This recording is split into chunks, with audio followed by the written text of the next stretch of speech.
instructions to me and to the defense as well, is that correct? Yes, sir. Have you looked at those things over? Yes, Your Honor. Is there any errors now that you know of? No, sir.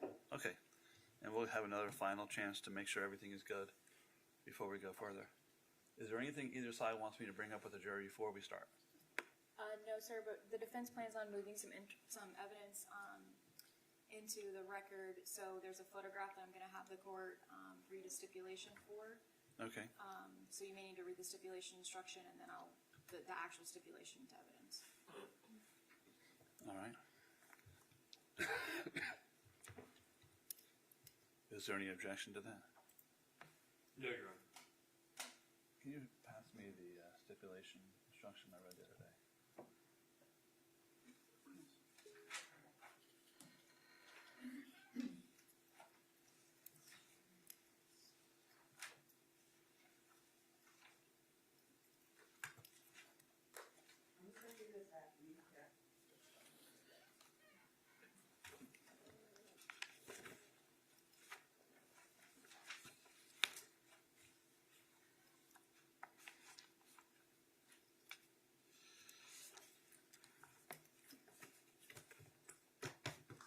Thank you.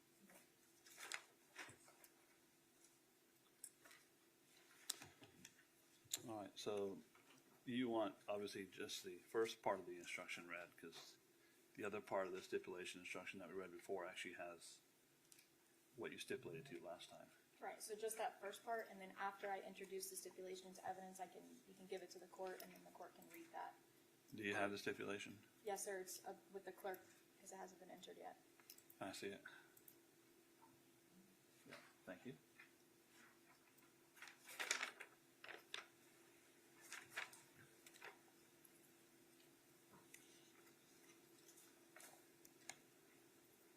All right.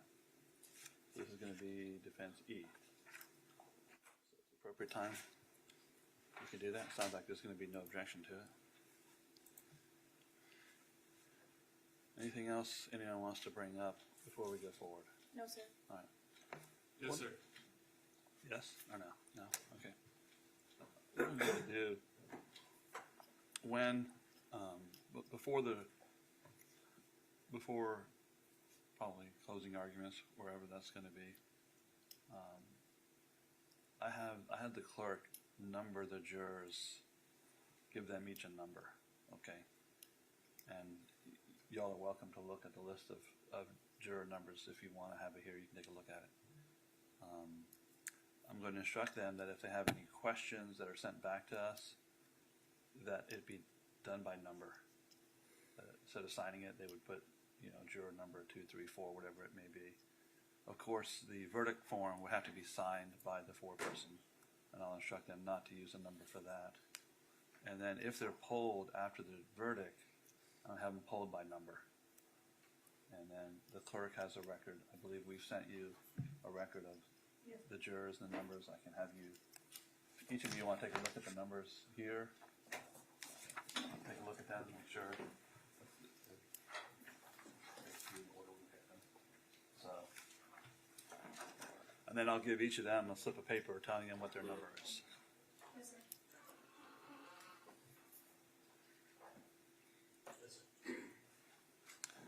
And if I forget, remind me to tell them this before we start. Yes, sir. A lot of things going on at one time. So we're ready for the jurors. I see Ms. Lorincz is here again. We're ready for the jurors. Let's bring it back, please.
to remind the cameraman, please don't catch the jurors in any of your photos or video, okay?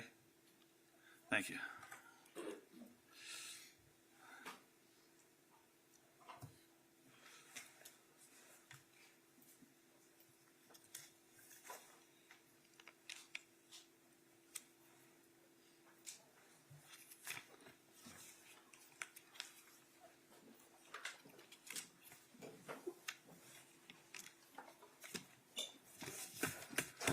Good morning, ladies and gentlemen. Welcome back. As I've done each morning, I'm going to ask you the same questions, okay? By show of hands, have any of you discussed this case with anyone? I see no hands. Have any of you had anyone discuss this case or contact you about this case? I see no hands. Has anyone discussed this case in your presence? I see no hands. Have any of you gone online and looked up anything about this case or communicated online with anybody about this case? Again, I see no hands. I appreciate that. We are ready for our next witness.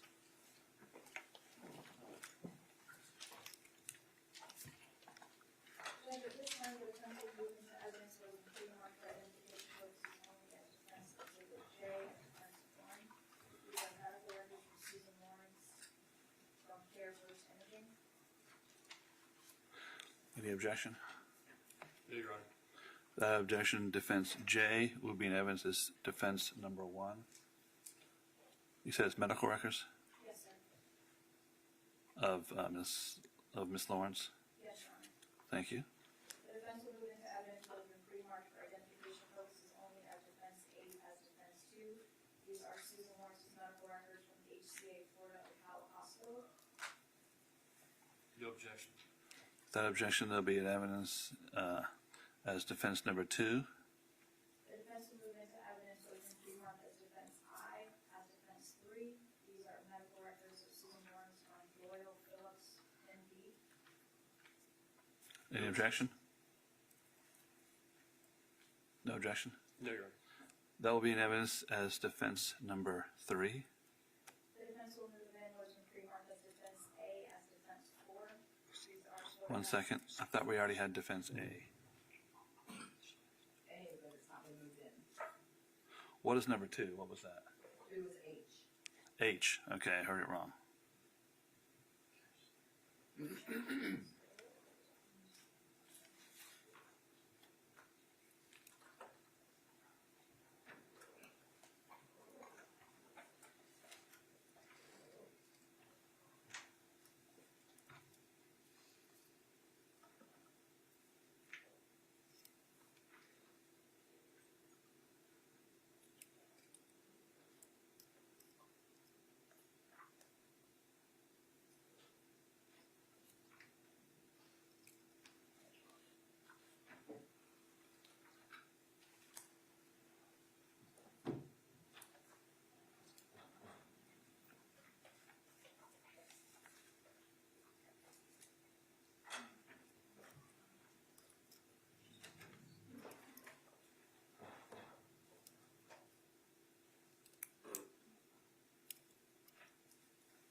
So this is going to go in as defense 4. These are photographs taken from Dr. Miller. No objection. That objection, defense A, will be in evidence as defense number 4. The defense will move into evidence where it's been pre-marked as defense B as defense 5. These are photographs taken B, like Bravo? Okay. by Taylor Paxton. Any objection? No, Your Honor. That objection, defense B, will be in evidence as as defense number 5. The defense will move into evidence where it's been pre-marked as defense C as defense 6. This is the letter that Susan Lorincz wrote during her interview with Detective Pinkett. Any objection? No, Your Honor. Defense C will be in evidence as defense number 6. The defense will move into evidence where it's been pre-marked as defense D as defense 7. These are photographs taken from Dr. Miller. Any objection? Any objection, please? Okay. So this is going to go in as defense 4. These are photographs taken from Dr. Miller.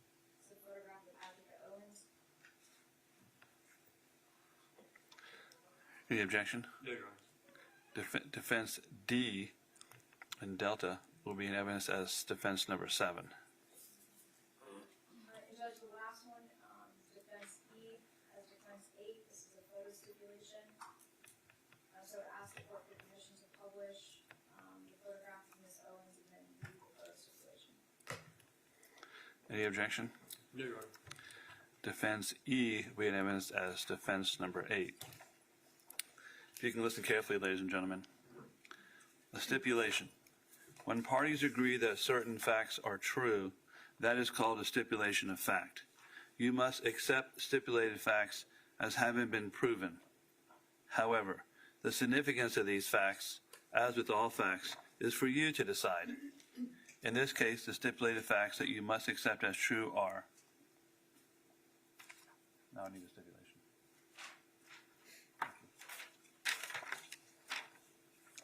Photo stipulation. The state and the defendant have stipulated that the photograph of Ajike Owens, entered into evidence by the defense, was taken by Susan Lorincz on February 25th, 2022. Permission to publish? This is defense number 8. Yes, ma'am?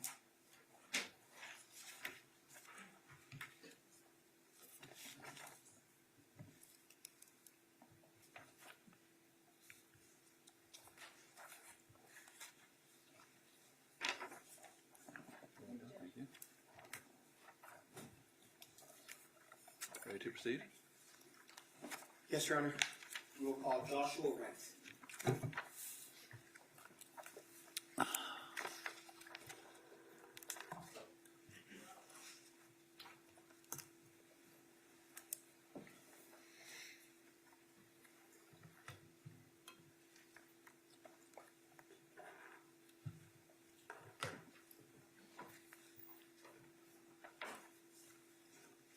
Raise your right hand for me. Do you swear or affirm that the testimony you're about to give will be the truth, the whole truth, and nothing but the truth, so help you God? Yes, I do.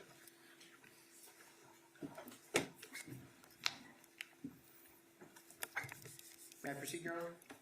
Yes, sir. Thank you. Good morning. Morning. Please tell us your full name. My name is Josh Wright. That's W-R-I-G-H-T.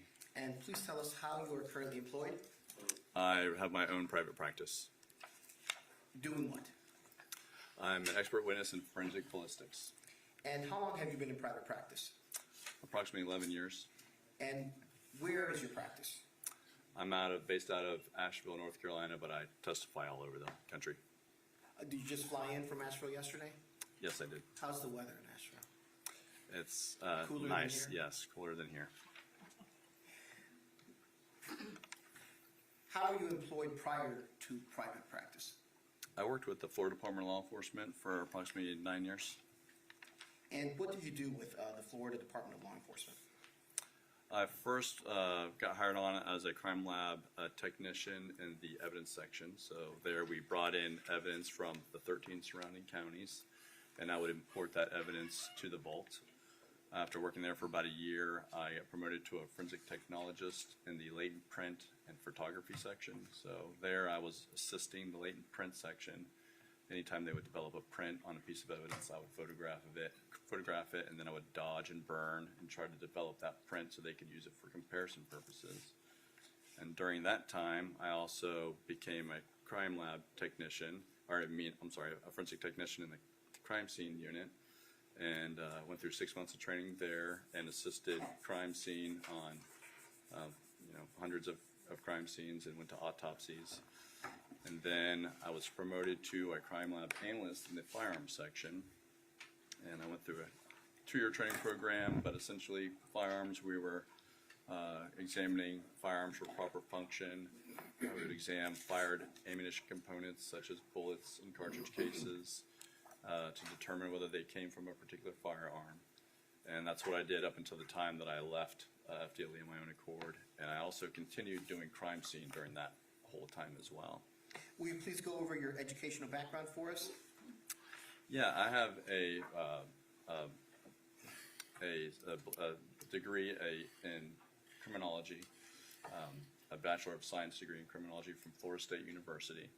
And because there was no degree in forensic science at that time. I did get my training from FDLE, but at Florida State it was a criminology degree. That is what I received.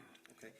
Will you please go over your training and experience and we'll go step by step. We'll start off with firearm identification. Sure. So that's like an apprenticeship. When I got hired on into that section, it's a 2-year training program. And so we follow the guideline from the Association of Firearm Toolmark Examiners.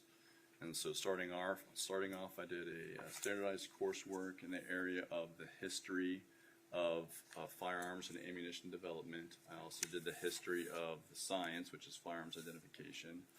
I then did some exercises with firearms and assembly and disassembly and learning how to figure out what was broken on a firearm so I could make it function so I could test fire that firearm. And so I disassembled dozens of firearms and put them back together. I also did comparative microscopy, so I examined hundreds and hundreds of bullets and cartridge cases to try to develop my eye to make a determination whether a specific bullet or cartridge case came from a particular firearm. I also received training from outside agencies such as the the Federal Bureau of Investigation, and from them I was taught gunshot residues and distance determination. I also received training from the Bureau of Alcohol, Tobacco, Firearms, and Explosives in serial number restoration. I also toured over a dozen firearm manufacturing plants in the northeastern United States and one ammunition powder plant, actually south of Tallahassee. Okay, will you please go over your training experience in crime scene and shooting reconstruction? And let's start off, I know probably pretty self-explanatory in the title, but just to inform us, what is crime scene and shooting reconstruction in general? Yeah, so you're reconstructing the crime scene. You're trying to determine the events that took place during a crime. Oftentimes guns are used, and so you would do shooting reconstruction. I did this while I was with FDLE on some cases, and then I've received training almost every year since I left FDLE, specifically in shooting incident reconstruction. And so you're trying to determine bullet path, shooter location, and the trajectory, which is the angle that the bullet took through a crime scene. And ballistics in general, what is it? I use it as an umbrella term. So the literal term for ballistics is the study of the bullet in flight. There's internal ballistics, which is how the bullet acts within the firearm. External ballistics is the study of the bullet in flight. And then terminal ballistics, which is the study of what happens to the projectile and an object that it hits. But in layman's terms, ballistics is used as kind of an umbrella term for any crime that involves a firearm. So that could be shooting reconstruction, gunshot residues, gunshot wounds, identifying bullets and cartridge cases back to guns, and just about anything that involves a firearm within a crime. And do you have any further training and experience in ballistics that you haven't shared with the jury already? No, just training that I've received from outside companies since I've gone private. Do you belong to any professional associations? Yes, I'm a member of the Association of Firearm and Toolmark Examiners and the International Association for Identification. Have you ever testified or been qualified to give opinion testimony in the fields of, which we just spoke about, firearm identification, crime scene and shooting reconstruction, and ballistics in general? Yes, I have. And how many times? 94. Do you testify for both the prosecution and defense? Yes, I've worked with prosecution. I have 2 cases right now that I'm working with prosecution, and I work with defense majority of the time. And in those 94 times that you've testified, have they been both for the prosecution and the defense? Yes, they have.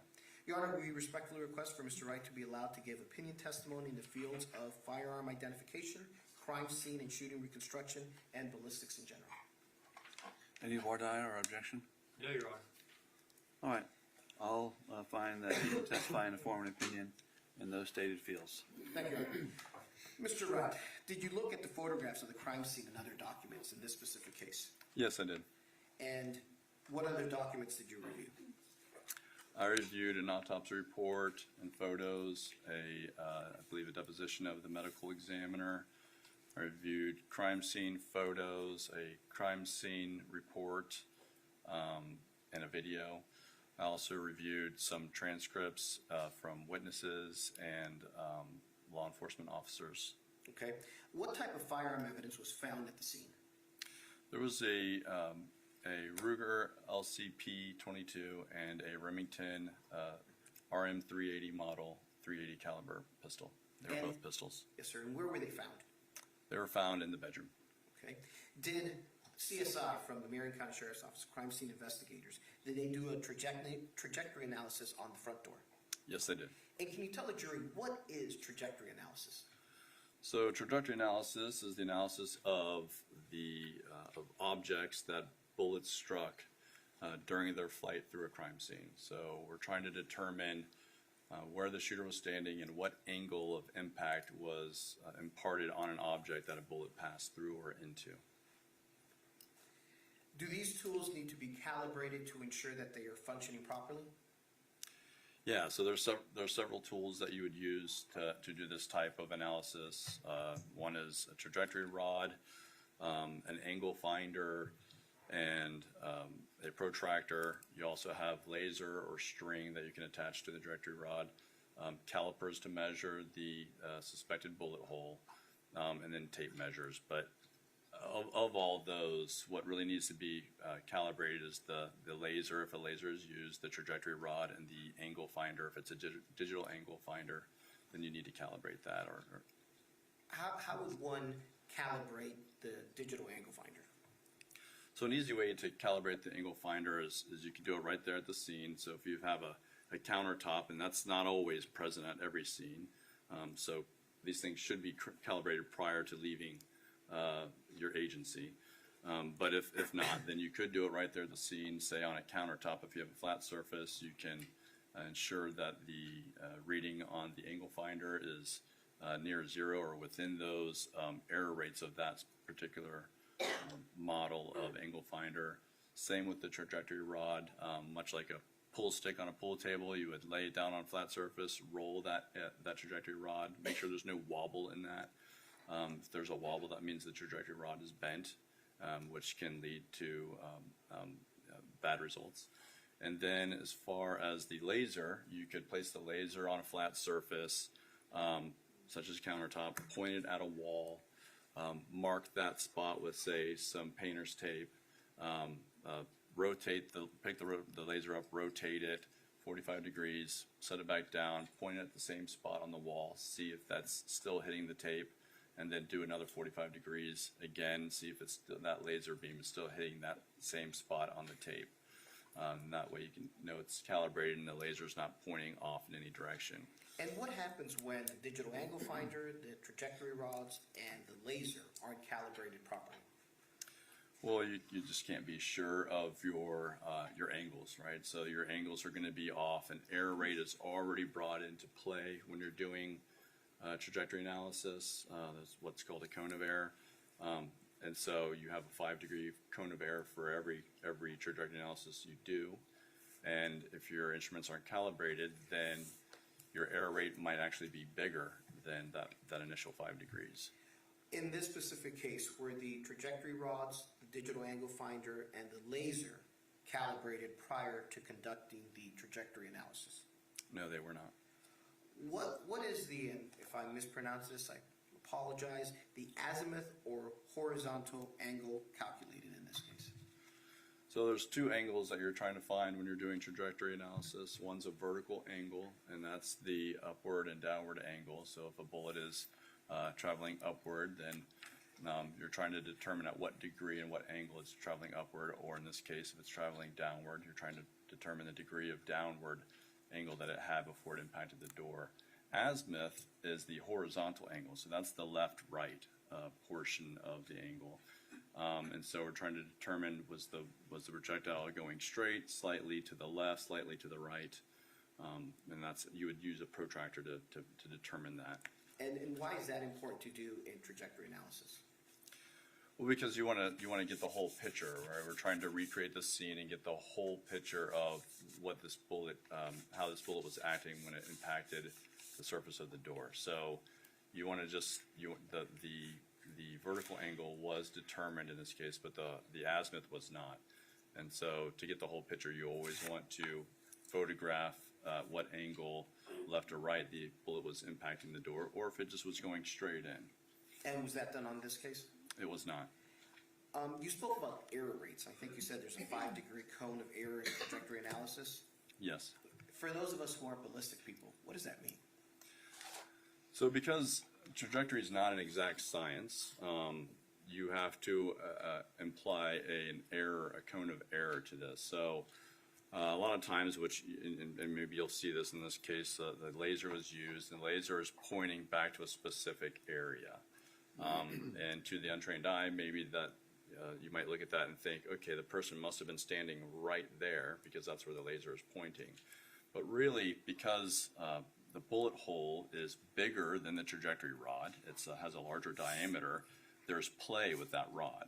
And so studies that have been done by other experts in the field have found that there's usually, during training classes, they've tested their students, and they find that there's usually about a 5-degree error just if everybody lines it up, the trajectory rod, if they line it up and center it as much as they possibly can and do it as perfectly as they can, they still find that there's a 5-degree of error.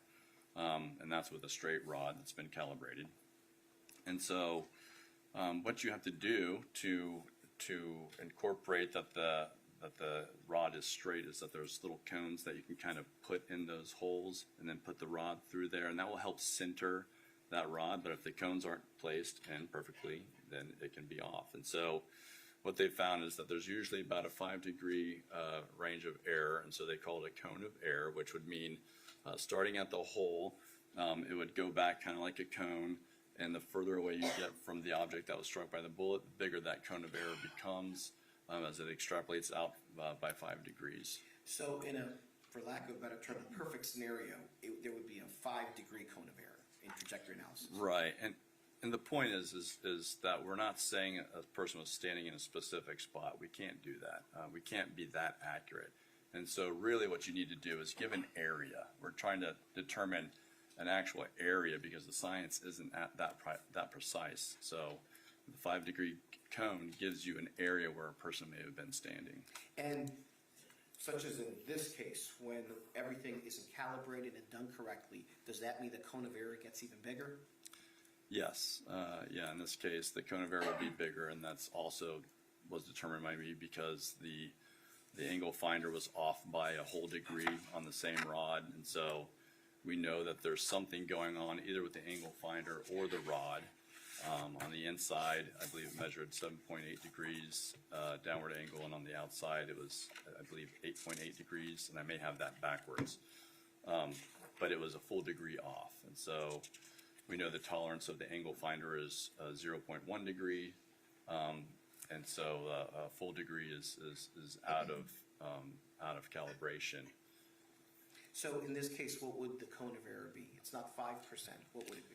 It's really hard to say. I didn't have an opportunity to examine this door myself. It had been patched, and by the time I was involved, the door had been patched and the hole was patched, so I couldn't do my own. So it's hard to say without doing it myself. What I would extrapolate out, I think a reasonable is 10 degrees of error.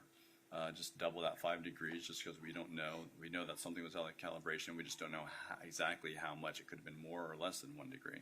And from your testimony, it's clear that in your opinion, the trajectory analysis in this case wasn't done correctly. Correct. What is ejection pattern analysis?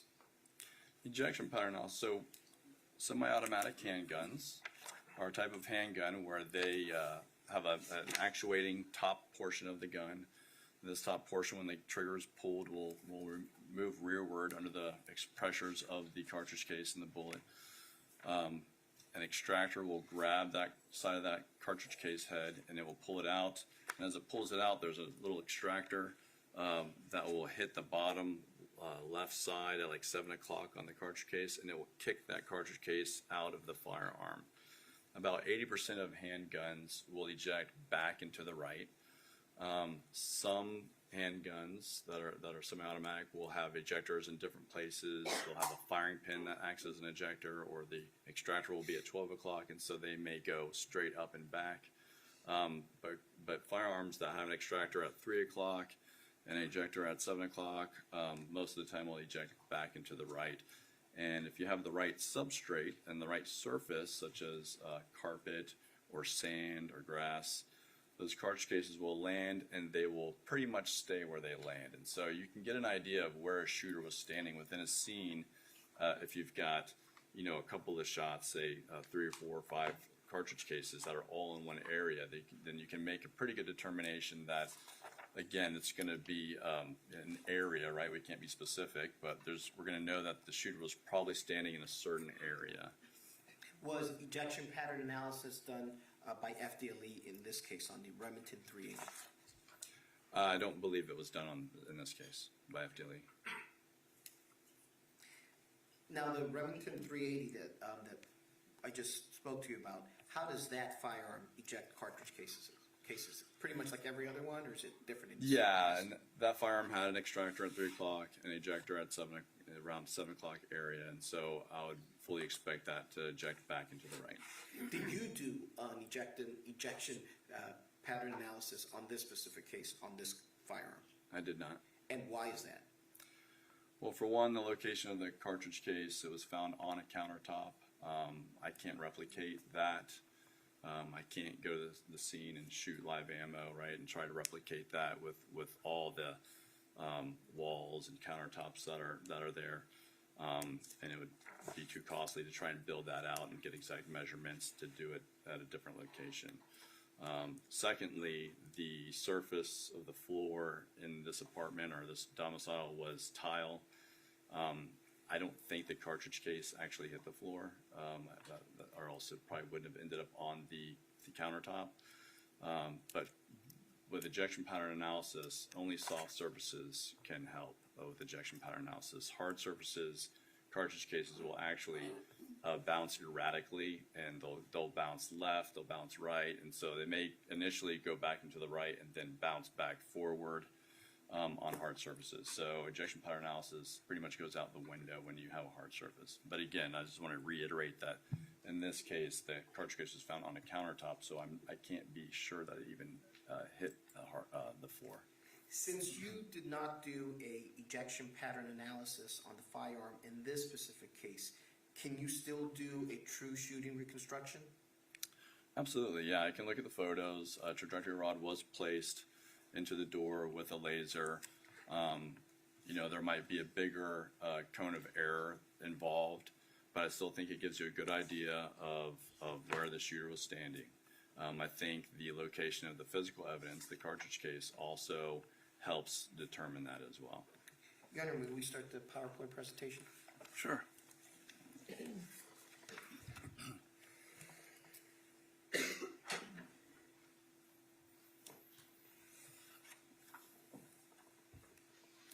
Thank you. Mr. Wright, where was the cartridge case found? It was found on the countertop in the kitchen. Okay, and why is that important to you in your trajectory analysis and reconstruction of the scene? Well, again, we have limitations within this dwelling, right? So the fact that the cartridge case is on the countertop can help me figure out where the shooter was standing, where Ms. Lorincz was standing in this scene. Okay, considering where the cartridge casing was found, can you tell us where Ms. Lorincz was when she shot the firearm? Yeah, it's my opinion that she was probably standing in front of that countertop, not in the kitchen, but yeah, maybe like in this photo here, near the table and chair. I would put her out, as far as I feel comfortable extending her out away from the kitchen and towards the door would probably be about 10 feet ejection pattern, especially 380 auto, 9mm, they can eject upwards of 10 to possibly 12 feet. And so I would suspect that she was standing in front of the kitchen by the table and chair when she fired. If she was standing in front of the kitchen, close to the little table and chair area, how did the cartridge casing end up in the kitchen area? I think the most likely scenario would be that it bounced off that painting or that wall. You're talking about this painting right here? Yes. Okay. Yeah, I think it would have likely bounced off that. It's hard to be 100% sure, but just knowing how cartridge cases act when they eject from a firearm, looking at the hole in the front door, and seeing that it doesn't have a lot of azimuth angle to it. It's pretty much, it looks like it went in at 90 degrees with a slightly downward angle. I think that she was probably facing that door, and so the cartridge case would have bounced or ejected back into the right and potentially off the wall onto the countertop is what I think would have happened. And let's go to the next photo. And this is the painting that you're speaking of, right? Yes. And this is the table and the chair area that you said she was right next to or around? Correct. So would you say she was right around here or so? Yeah, I would say that would make sense. Based on where the cartridge casing was found in the kitchen area? Correct.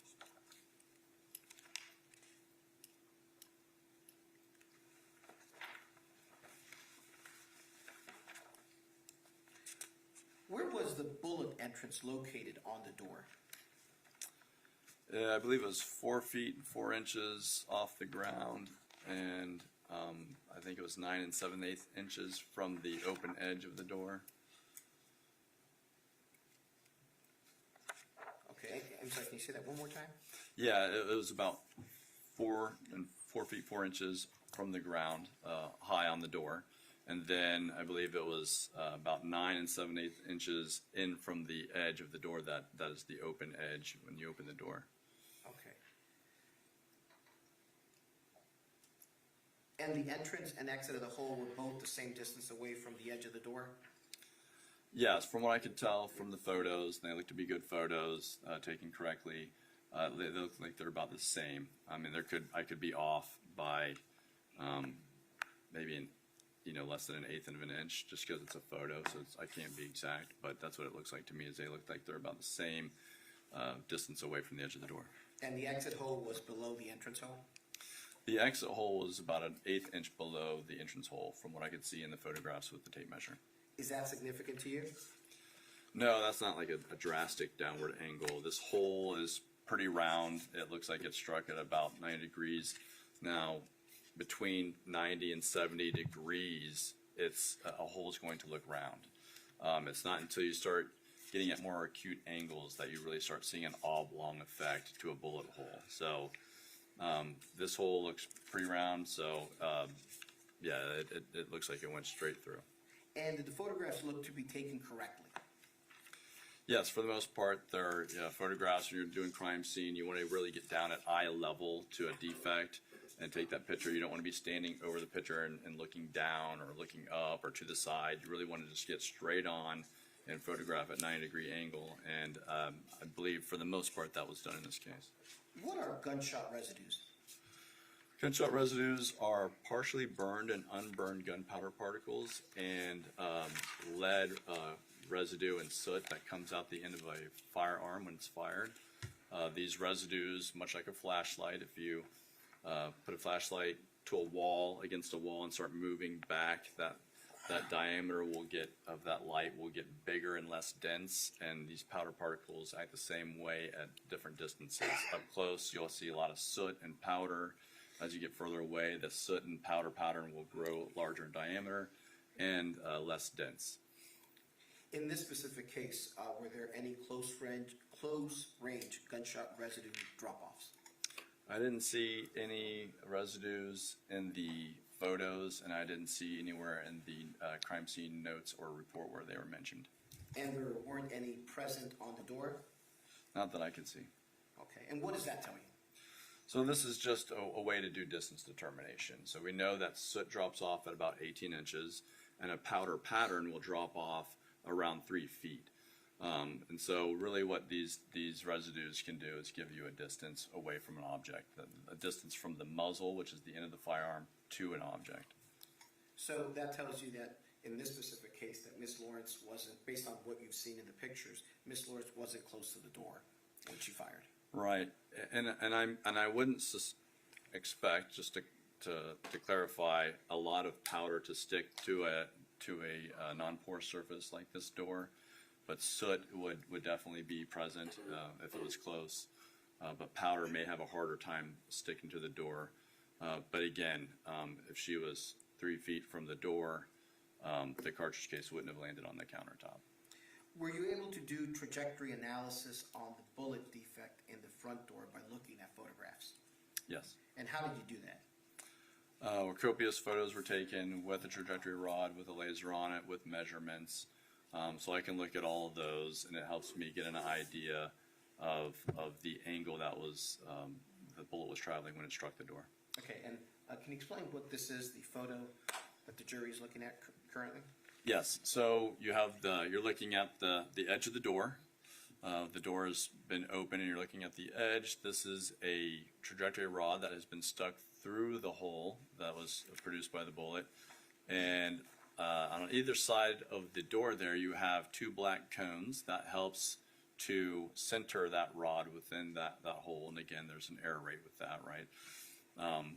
We can't be sure that's perfectly centered, but those cones will help you. Otherwise, you have a rod just in a loose hole that will be way off and way out of whack. So those cones help center that rod, and what it does is it helps give us a visual of how much of a downward angle that bullet was traveling when it struck that door.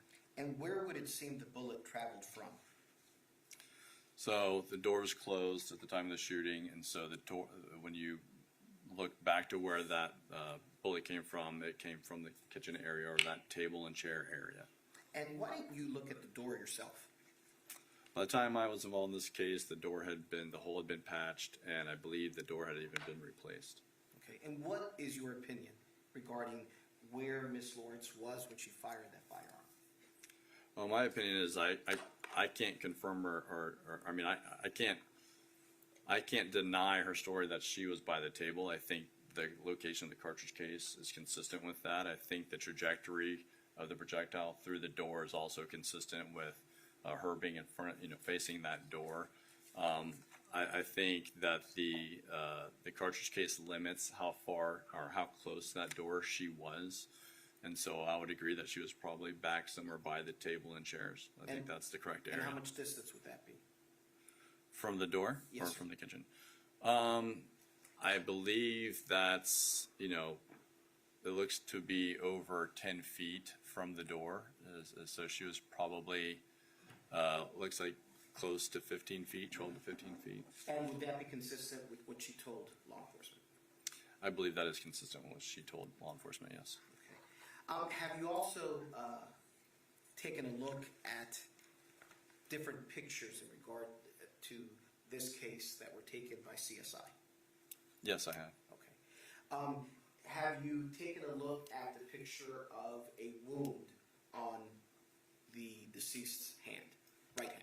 Yes, I did. Okay. And based on your education, training, and experience, was that wound caused by the projectile?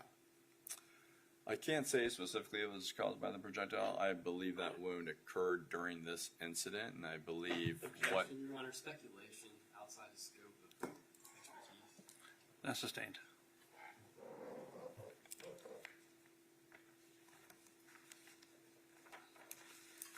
Are all of your opinions that you have shared with the jury today within a reasonable degree of firearm identification, crime scene, and shooting reconstruction and ballistics in general? Yes. I have no further questions. Thank you. Thank you, sir. Cross-examination, please. Yes, sir.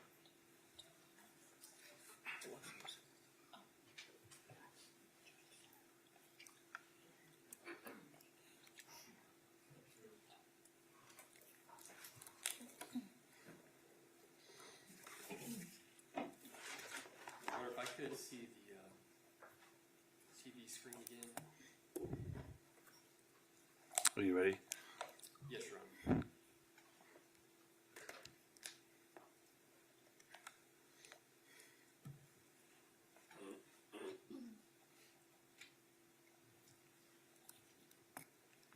Good morning, Mr. Wright. How are you doing today? Good. How are you? Good. So just to understand the basic principle of your opinion, is that your opinion is the defendant fired this weapon closer to the kitchen table in her residence, correct? I believe she was closer to the kitchen area and that table than she was to the door, correct? Would you agree with the general principle, based on your analysis in this case, that the farther back the defendant was from her front door, the higher the gun would be, correct? Well, it just depends on the trajectory and that cone of error. But yeah, the further, if you really back extrapolate, that cone doesn't just rise, but it also goes down and to the side. So it's going to have to be a pretty far way back to get outside that cone of error. Correct. But you would agree generally that in that diagram you just saw, the defendant's firearm was up here, correct? Yeah, and the last one, yeah, I believe she told the person who made that diagram that that's how she was holding the firearm.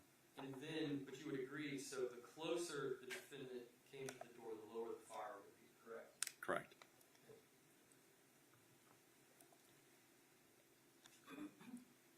Now, Mr. Wright, I'm going to go over some questions for you.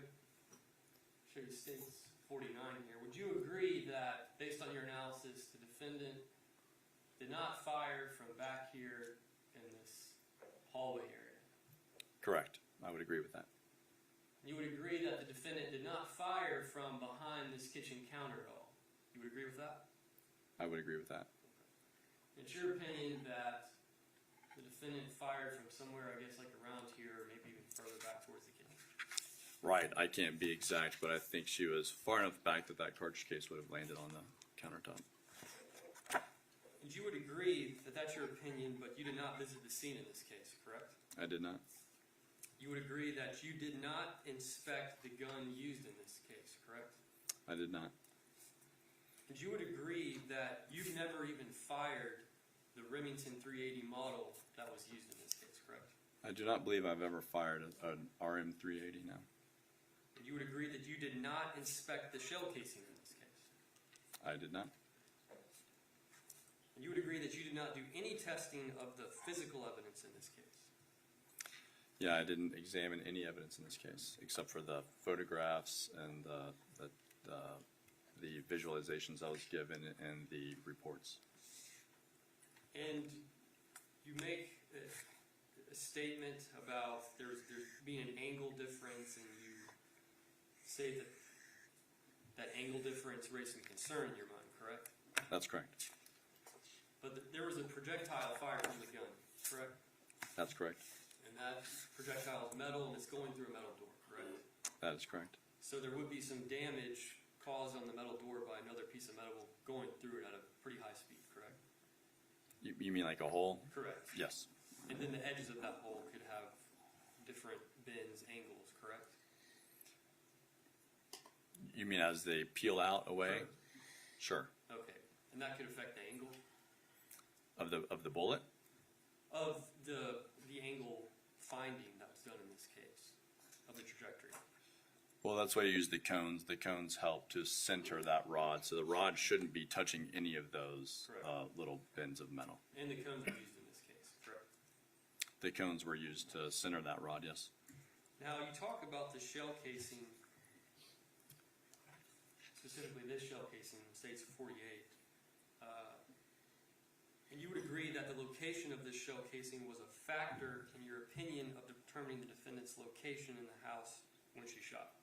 Yes, I think it binds her closer to the kitchen. So this is a very important factor in your decision. Yeah, physical evidence is always going to be important consideration. And you talked a little about ejection pattern analysis, and you didn't do an ejection pattern analysis, did you? No, ejection pattern analysis was not done in this case. And this type of testing, I know you mentioned stuff about hard surfaces, but this type of testing can be helpful in determining where a person fired a gun from, correct? It can if you have carpet or sand, or if it's an outside scene, sand and grass. Inside, it would need to be carpet. And generally, firing a gun, doing ejection pattern analysis would at least help you determine how far a casing would even eject from a firearm, correct? Sure, but I've fired hundreds of firearms. I've done ejection pattern analysis hundreds of times. I'm pretty familiar with how the limitations of that caliber, which is 380 auto. You're not going to see a 380 a pistol extract and eject a cartridge case and throw it 20 feet. So there's going to be a range. Usually it's around 10 to 12 feet at the most. Excuse me. Just answer exactly the question as asked, okay? Next question, please. Now, sir, you could have a ejection from a 380 pistol in this case. That would be less than 10 to 12 feet, correct? Correct? It could be even 3 feet, correct? Correct? And you have no idea what the ejection pattern is for this Remington 380 because you never even fired one before, correct? All I know is that it ejects back into the right. Thanks. Now, it's your opinion that, again, the defendant fired from somewhere around here, correct? Correct. Maybe from further back. And then you say that this shell casing from this Remington 380 firearm, which you don't even know how far it even ejects from this firearm, goes back and either hits this wall or hits this painting. The canvas would be softer than drywall, correct? I would assume so, yes. So then it hits this somewhere over here, and then somehow does not bounce straight and to the right. It then somehow goes back into the kitchen, and then takes a hard right-hand turn, and then somehow ducks underneath this cabinet right here, and goes just far enough back to avoid this lower part of the cabinet right here, and then somehow avoids this tall red spray can, and then avoids this blue can right here, and hits a very hard surface, correct? Correct? And just lays flat right there by the onion. So that's what you want the jury to believe? Well, I think that's the best possible scenario. I don't know how else the cartridge case makes it up onto the countertop. So assuming that cartridge case landed there after being ejected from the firearm, I think she has to be close enough to the kitchen for it to get there. Exactly the path it takes, I can't be 100% positive. All I can say is that that we know there was no intervening object between her and the door. So she didn't fire through the cabinets, right? She wasn't in the kitchen firing through the cabinets whenever that cartridge case ejects out. I would expect the witness to be Yes, sir. Just make sure you listen carefully to the question and just answer the question as asked, okay? Yes, Your Honor. Thank you. So you would agree that it's very hard to tell exactly where a gun was fired just looking at shell casings, correct? I think it gives you an idea, but it's not an exact science. And it's important to consider the circumstances around the shooting when trying to determine where a gun was fired, correct? Such as? Just the circumstance of the shooting, like, try to gather the information of the crime scene, correct? You mean the trajectory? Trajectory, just the evidence of the crime scene, or any evidence of the crime scene that you can have or review, correct? Yeah, all physical evidence should be looked at within the crime scene, at every crime scene. And you believe it's important to explore different possibilities of how a casing may have ended up where it did, correct? Absolutely. All right. And you never looked into the possibility that the defendant could have picked up the shell casing and put it on the table, correct?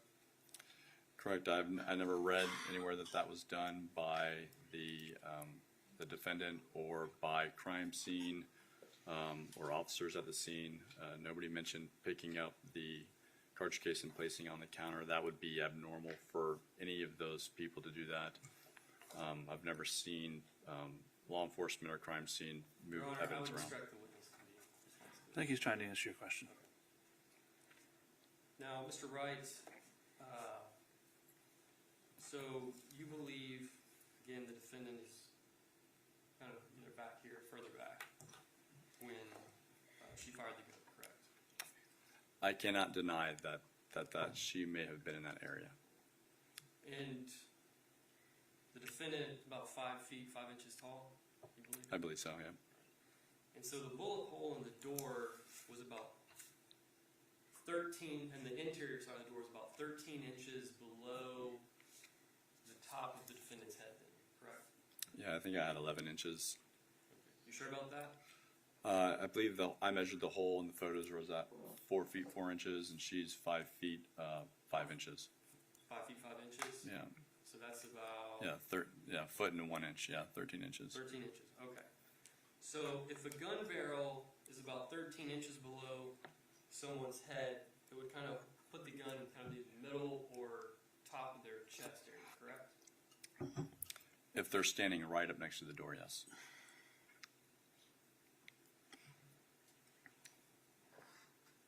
And again, we went back to the principle that we talked about at the beginning, where the closer the defendant is to the door, the lower the gun would be, based on even your analysis of the scene, correct?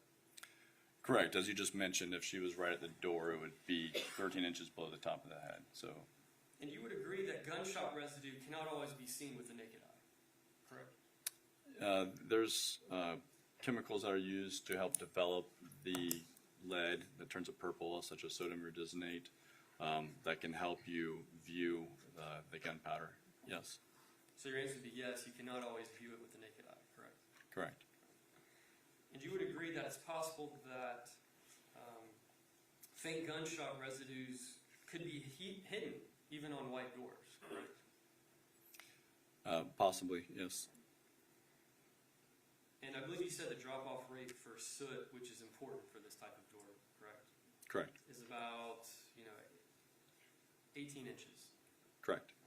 So the defendant could have been 2 feet or even a little less than 2 feet from the door, and no gunshot residue could have been, no gunshot soot could have been found on the door, correct? Correct, which is why you have to use other physical evidence to help determine where she was. And then, so if the defendant is back here, or further back, when she fired the pistol, then I think from that diagram, the gun would probably have been above her eyes, correct? It just depends on the cone of error. Again, we have an error rate here. We know something was out of calibration, which makes the cone of error 10 degrees. So I'm not sure how she was holding the gun. I just know that being back by the table, she would be within that cone. And you agree that there's no obstacle, no big piece of furniture, anything like that between the defendant and the door that she would have to shoot over, correct? Correct. And you're familiar with sights on a gun? I am. And sights on a gun are usually designed to be kind of at eye level If you're going to use the sights, then yes, you'd put them at eye level. and not above your head, correct? Correct. And Mr. Wright, you're being paid for your work in this case, correct? Of course, yes. About $250 an hour? That's correct. And how many hours are you at right now? I believe I'm right around 32 hours. Thank you so much. I have no further questions. Thank you. Any redirect? Yes, sir, thank you. Mr. Wright, how many firearms have you fired in your career? Probably thousands. How many times, you think? How many times have I fired those thousands of firearms? Yes. Tens of thousands. How many different firearms have you fired in order to do an ejection pattern analysis? Hundreds. How many times have you done in your work ejection pattern analysis? Just through training and through cases, I've probably done, over 100, 200. It's hard to say. Mr. Smith, the prosecutor asked you if you had ever done or fired a Remington 380, and I believe your answer was no, right? Correct. Based on your education, your training, and experience, would you expect doing an ejection pattern analysis on a Remington 380 to be any different than the other thousands that you've done? I do not. And why is that? Because the extractor and ejector are in the same location as most semi-automatic firearms, which is at 3 o'clock and around 7 o'clock, and they eject back into the right. So does it, in your opinion, expert opinion, does it matter whether you have done an ejection pattern analysis on a Remington 380 and doing the analysis in this specific case? No, it doesn't. I would expect it to eject back into the right. this photo. That Stu was asking questions about. Now, that green laser, what is it? That's showing you where the trajectory rod is pointing where the bullet came from. It's giving a specific line of sight. And by the trajectory, where's the trajectory rod? It's in the door. It's the yellow line there. And is this the trajectory rod that was not calibrated? That's correct. And is that the laser that was not calibrated? That's correct. And the fact that the laser wasn't calibrated and the rod wasn't calibrated as well, what does that tell you in regard to how reliable this analysis is? Well, it could be off again by 5-10 degrees. So it's pointing, it's giving you a very specific area in which the bullet traveled from with that green line. Again, it's kind of a bad visual because what you really need to do is use a cone of error to give an area. And so if you had a cone going out from that laser up and down, then it would easily incorporate somebody standing by there, and it wouldn't, look like you'd have to be, 7 feet tall to have shot a bullet from back there.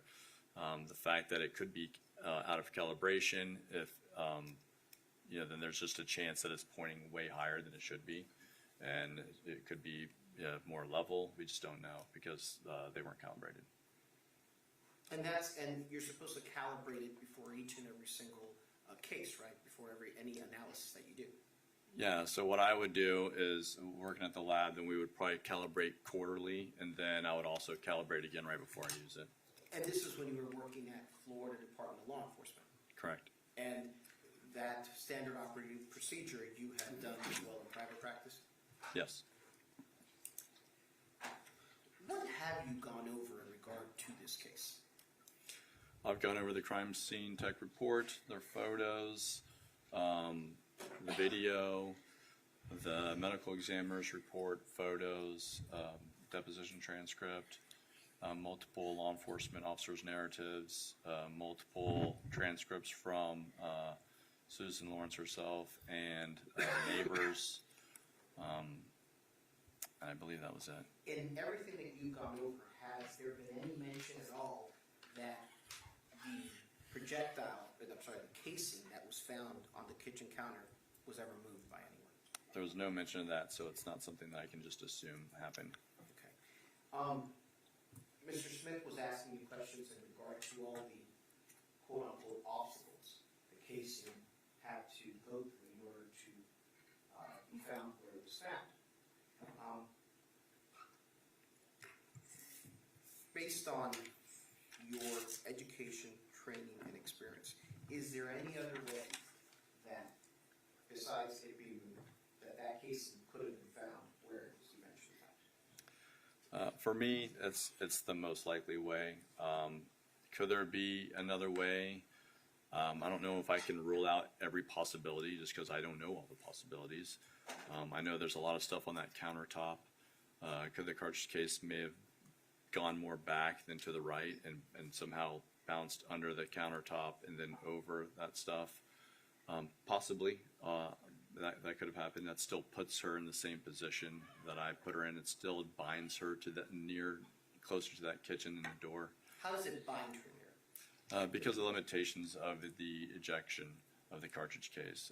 Again, if she's all the way up by the door, say 2 feet from the door, a cartridge case couldn't possibly eject over 20 feet and then land, not only make it 20 feet, but then also land 3 feet off the ground at 20 feet, assuming that it would have gone even further had there been no obstacles. So I've never seen a handgun eject that distance. How many trajectory analysis have you done in total in your career? During my deposition, I think I said 50, which was a grossly understated amount. I'm probably closer to about 150 trajectory analysis, just through cases that haven't gone to trial. But I've probably testified on, probably close to 40 cases of trajectory analysis. Mr. Smith was asking you about GSR possibly not seen by the naked eye. How frequently does that happen, that you can't see GSR? Not super frequent. When I did more distance determination, we would do it on close. Really, on crime scenes, when if you want to determine if a bullet passed or something, then you would do sodium redizinate, and you would get a lead ring around a purple ring around the bullet hole, and you're just trying to confirm that that hole was caused by a bullet. You can also spray for residues on that as well. But normally, you're going to see residues. If residues were deposited on an item, it's rare to be just at that distance where it is just barely there and you don't see it. And from the pictures, what color was that door? It was white. In your training experience and with your education, would the color of that door, if she would have been close enough to have gunshot residue on it, would you have seen it in the pictures? It would have definitely been easier to see residues on a white door than say, a brown door or a darker color. And going through all the police reports and all the depositions that you have reviewed, is there any mention of any gunshot residue being found on that door? No, there isn't. And since with your eye, with the pictures, you can't see any gunshot residue, and because there is no evidence of gunshot residue ever being found on that door, what does that tell you? That she was likely not within range to deposit gunshot residue on that door. And what is that range again? For soot, it would be around 18 inches, and with powder drops off, powder pattern drops off at 3 feet, powder drops off altogether around 5 feet. But again, powder is not going to readily stick to a non-porous surface. And all of that gunshot residue, et cetera, not being found on that door is consistent with her being close to that little table area and chairs, right? Yes, I can't deny her version of the events that she was back by the table. I think the cartridge case location supports that. And the fact that there are no residues also supports that.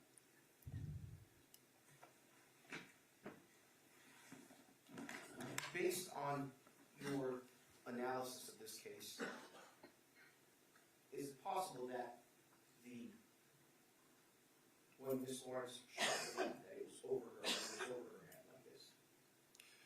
I mean, I can't refute that. I don't know if she has training in firearms, if she knows how to shoot the guns, how scared somebody is can affect how they hold a gun. So that's not something that I would opine on is how somebody was holding the gun when they shot. I wasn't there, I couldn't tell you. But based on your training and experience and trajectory analysis, is that possible? Hold Sure. on 1 second. He just said he didn't have an opinion on it, so you can't ask him the same question.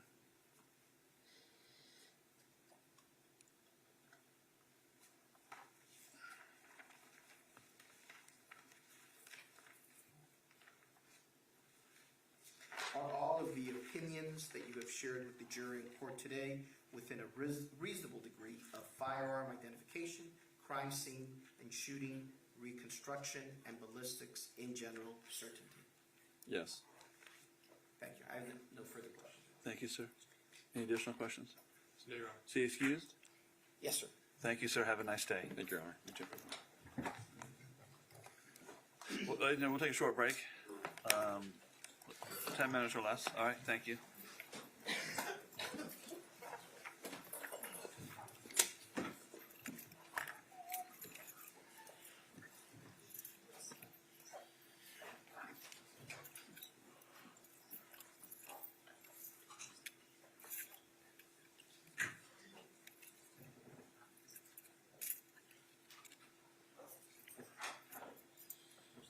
All right, the door is closed. The jury's out of the courtroom.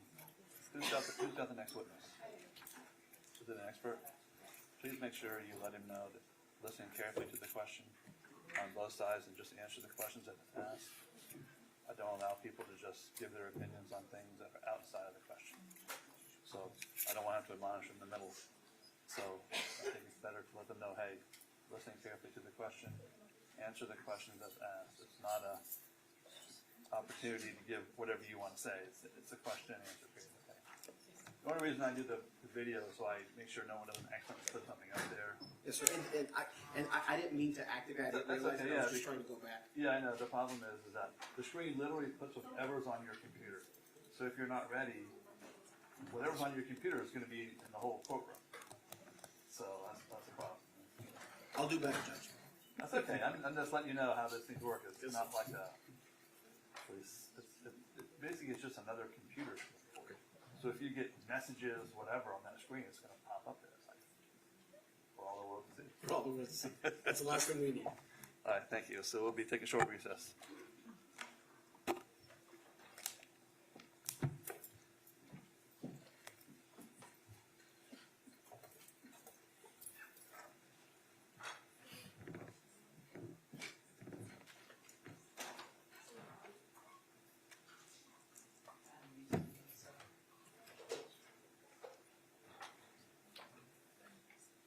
Sorry, I didn't.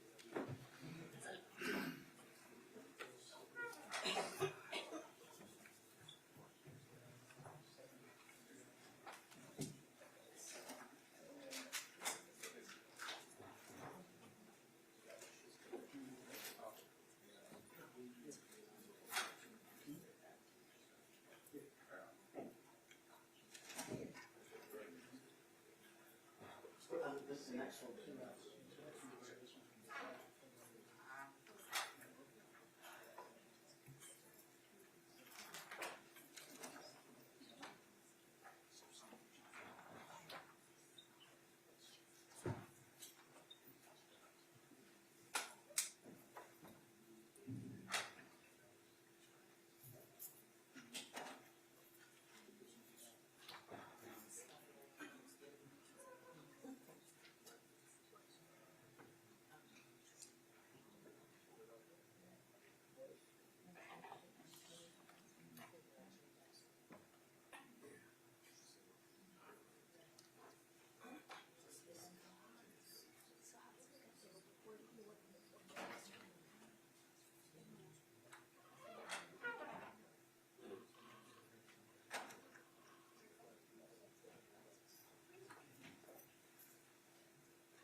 Look at it last night.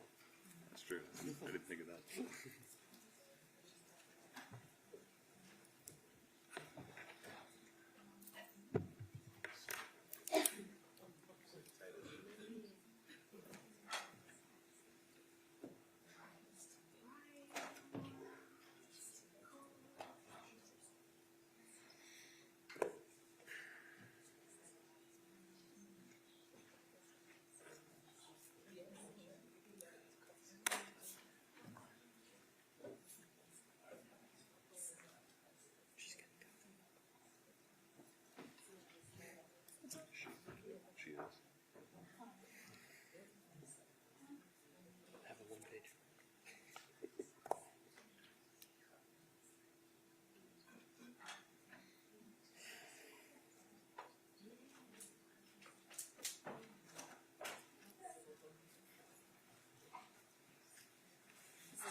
You felt the power?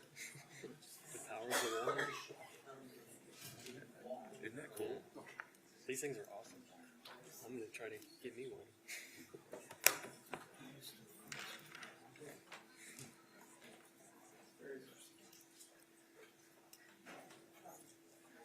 So you rented that, or is that yours? No, that's all saved to reasons. Oh, but it's like all the time. I don't know. I know I have one and Amy has one. Oh, okay. I don't know who else does or I just didn't know how if I we had got them. I have no the idea. ability to borrow it for trial.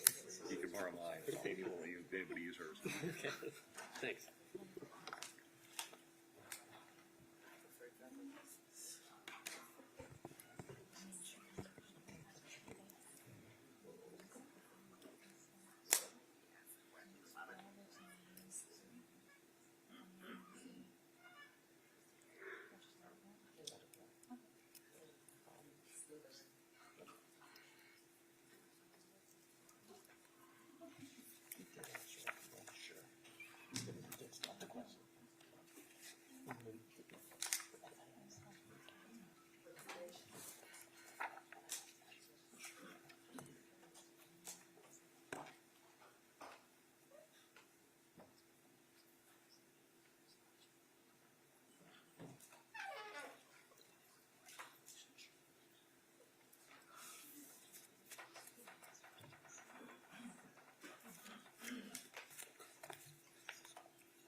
See everybody. Have a seat.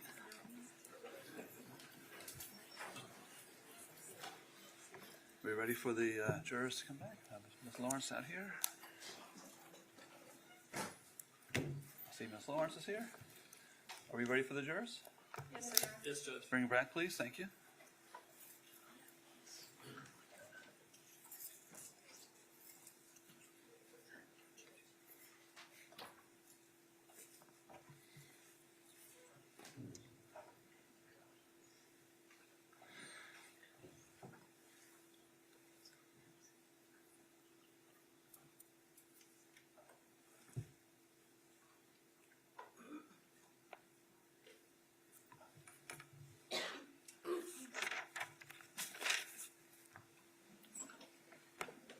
Welcome back, ladies and gentlemen. We're ready to proceed. Thank you. Next witness, please. The defense calls Toby Terpstra. What is the name? Toby Terpstra. Terpstra. Can you spell it one more time? Terpstra. Terpstra.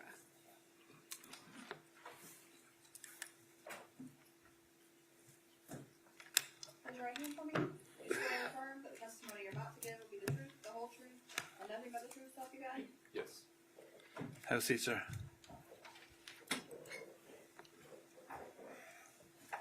Good morning. Morning. Can you introduce yourself to the jury? Yeah, my name is Toby Terpstra. Can you spell your last name for us? You bet. Terpstra. And what do you do for a living? I'm a 3D forensic analyst. And what is a 3D forensic analyst? Yeah, so I work on a large variety of cases, but like a 3D forensic analyst, in general, they're analyzing environments in 3D and objects that are within the 3D environment and the relationships between those. Can you give me an example of that? Sure. So could be the measurements. So if this is our 3D environment, it could be the distance or average distance to the jury from, say, a monitor in this 3D environment. That distance might be important. Or I work on a lot of vehicle accident reconstruction cases, and from that standpoint, the positions of, say, like a vehicle over time could give us speeds for that vehicle. So a lot of different applications, really. And do you work doing photogrammetry? Yes. Can you tell the jury what that is? Yeah, photogrammetry is really the art and science of being able to take reliable measurements from two-dimensional media. So whether that's a photograph or a video. So photographs and videos are often taken, maybe recording an event as it's occurring, or photographs afterwards of the event, right? And I guess simply put, or the way I like to describe it, is you can take that two-dimensional media and reassociate it to the three-dimensional environment, and that's what we call camera matching photogrammetry. And then from that standpoint, you can begin taking measurements of physical evidence that was captured or documented by the video or the photograph. And I think before that you mentioned 3D site reconstruction or accident reconstruction. What is that? Yeah, so one of my areas of expertise really is 3D site reconstruction, and that involves creating an environment that's accurate based dimensionally on the location of elements or objects where they were when an incident occurred. So we're reconstructing that site and knowing exactly where different objects were in that environment. Oftentimes things change over time and they're no longer available for physical inspection. But if they're recorded again on that photograph or video, we can reconstruct the scene based on the original locations. And do 3D forensic analysts do 3D visualizations? Yeah, I do 3D visualizations as well, yep. And what is a 3D visualization? So it's kind of a broad term, and it could encompass a lot of different things. It could be anything from just a two-dimensional graphic of a 3D model, right? Or it could encompass an interactive 3D environment, such as virtual reality or something like that. I would say in this case, a 3D visualization is more a reenactment of events as they occurred. Is that kind of like a simulation, a computer simulation? It could be. It could be also different from a simulation. Okay. Yeah. How long have you been working in your industry? So about 20 years. And what position do you currently hold? So I'm a senior forensic visualization analyst, 3. Don't ask me what the 3 means. I don't know. And what are your duties there? I'm sorry? What are your duties there? So I'm responsible for helping to oversee our visualization department, guiding, directing, hiring, and then I do a lot of work with other experts. So ballistic experts, fire and cause origin experts, biomechanics, a lot of other people. As you can imagine, photogrammetry, which I was just describing, there's so much that's captured on video and photograph these days that it applies to a wide variety of disciplines. So I work with a lot of different experts trying to figure out and provide good information based on photographs and video. What's your educational background? Yeah, so in 2001, I received an Associate's of Applied Science from Westwood College of Technology in Visual Communication. Do you hold any professional certifications? Yes. What? So I have a Part 107 remote pilot license through the FAA, or the Federal Aviation Administration. I'm also a certified forensic video technician through LEVA, which is the Law Enforcement and Emergency Services Video Association. And are there requirements to keep those certifications current? Yes. What are those? So the FAA requires a recurrent test every couple of years for the remote pilot license, and then LEVA requires that I show 80 hours every 3 years of continued education in related fields. So, Are you a member of any professional affiliations? yes. What are those, briefly?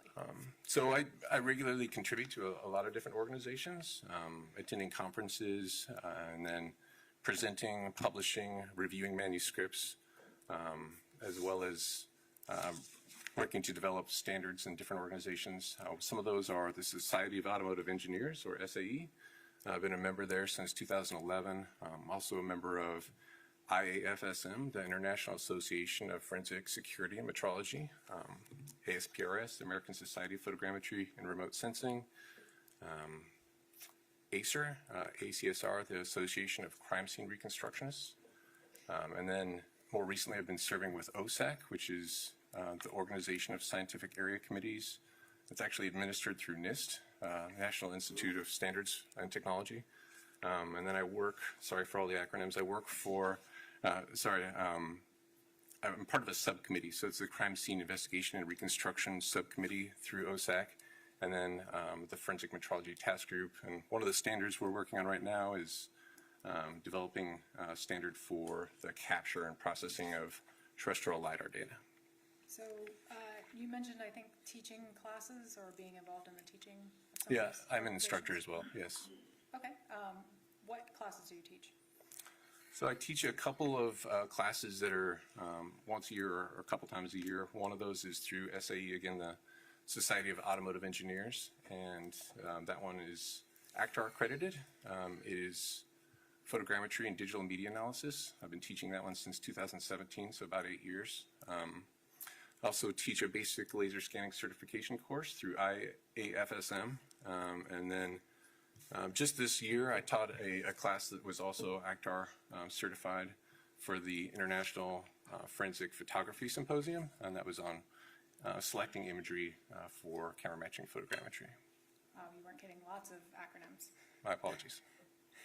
Have you authored any technical peer-reviewed publications? Yes, About how many? about 20. And in what areas were those publications? Yeah, so really photogrammetry, video analysis, 3D site reconstruction, and 3D visualization. Have you been allowed to offer opinions in a court of law before?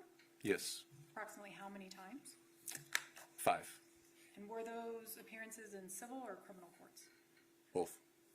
And what subjects have you provided opinion testimony in court before? Really the same, so again, photogrammetry, video analysis, 3D site reconstruction, and visualization. Your Honor, I would ask that Mr. Terpstra be able to offer opinions in the area of photogrammetry, 3D analysis, and 3D visualization. Any objection of voir dire? No, Your Honor. I'll allow him to testify and form an opinion in those fields. When were you retained by defense counsel in this case? It was October, I believe, 17th of 2023. And do you work for free? No, What's your hourly rate? it's 280. And what were you asked to do in this case? So in this case, I was asked to reconstruct the environment, again, including objects within the environment, and create 3D diagrams of the environment as it existed when the incident occurred. I also created visualization that includes a reenactment based on Ms. Lorinc's recollection of events. And what case materials were provided to you? So a lot of different case materials. I guess some of those include crime scene photographs, the crime scene report, photographs from the autopsy, as well as radiology images from the autopsy report, interviews, 911 call transcripts, depositions. Specifically, were you given transcripts or videos of Ms. Lorinc's statements to law enforcement? Yes. And you said that you made a reenactment and you also recreated the scene, is that right? Yeah, so we did a reconstruction of the scene, and we also created a reenactment. Yes. What did you have to do? What steps did you have to do to get there? Like, just as an overview. Sure. So I started by reviewing some of those provided documents, and then gathering some imagery myself, so publicly available aerial imagery. I also went to the scene, and I met with Ms. Lorincz. I photographed and recorded LiDAR data of both the scene and of Ms. Lorincz. I then worked in a computer software, various computer software, to process that data, including camera matching photogrammetry, and create an accurate three-dimensional model with diagrams of the environment, including the physical evidence at the scene. And then incorporating all of that, I created a 3D visualization, again, based on Ms. Lorinc's recollection of events from that day. Did you also prepare a PowerPoint presentation? I did. Would the PowerPoint presentation assist you in explaining to the jury some of the work you did in this case? Yes.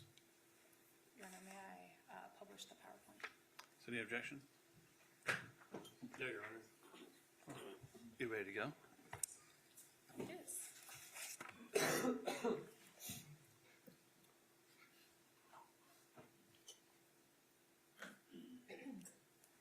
All right.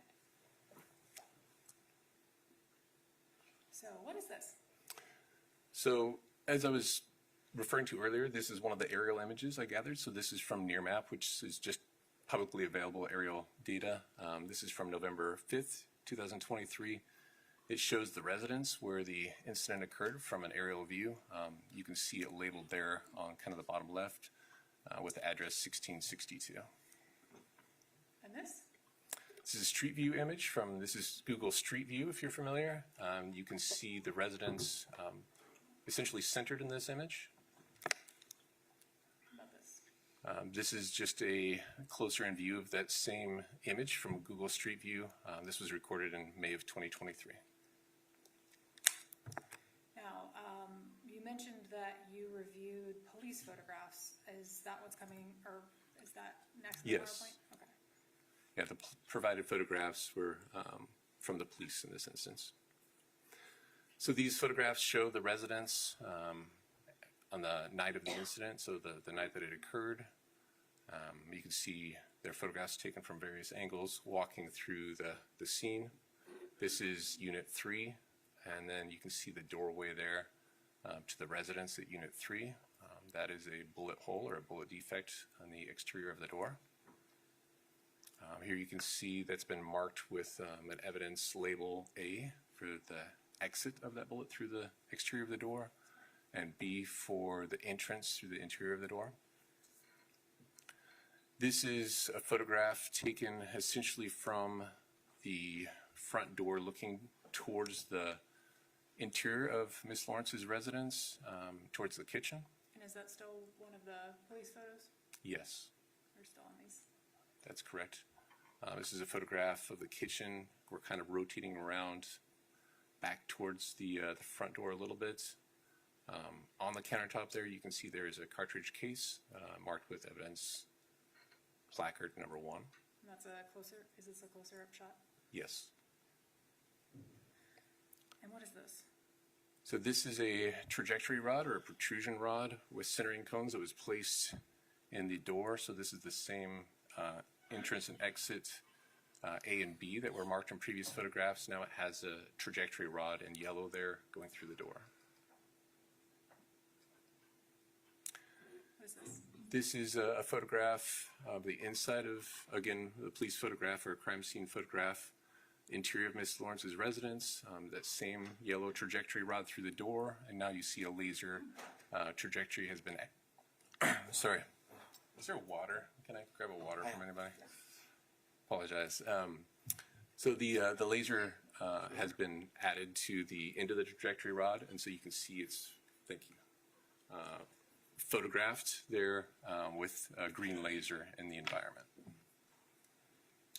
Is that another photo of the green laser? Yeah, so this is another photograph of that same laser. This one you can see the laser terminates on a wall above the cabinets there. Those are the kitchen cabinets. Is this documentation that you received from the police? Yeah, so this is a crime scene report, and there's a notation there. I'm just noting that they had documented two different angles with the laser or the inclinometer. The laser angle finder that they used was recorded at 7.8 and 8.8, so two different angular measurements. What is this? So this is photographs of the same. So here you can see 8.8 degrees measured vertically on the interior of the door, and 7.8 on the exterior of the door. This is the front door and the door frame, including some damage, I think, in the second photograph here, to the door frame. For clarity, my understanding is that some of this damage was existing prior to the incident or prior to that evening. Is that another photo of the pre-existing damage? Yeah, so here you see the latch plates. It's a little bit closer in, but you can see the damage to the door frame there, yes. All right. Did you go to the scene yourself? I did. And do you remember when that was? Yes, it was on February 28th of this year. And why did you do that? So I went there to document the three-dimensional environment. So I used LiDAR technology, a 3D laser scanner, which takes really millions of individual 3D data points that I can take measurements from anywhere within the environment. I used that data to recreate a 3D model of the environment. I also took a number of photographs documenting the conditions of the residence, both the exterior and the interior, when I visited it. May I approach the witness? Yes, ma'am? I am showing you what's been marked for identification as defense F. Can you take a look at that? Yes, Do you recognize that? I do. How do you recognize it? These are a series of photographs that I took during my site inspection. And you took those photos yourself? That's correct. Can you thumb through them and make sure you took all of those photos?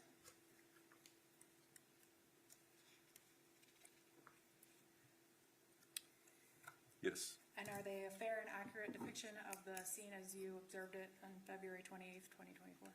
that's correct. Your Honor, at this time, I'd move into evidence what's been pre-marked as defense F into evidence as defense 9. Any objection? If I could review them, Judge. Sure. Any voir dire you want to do? No objection.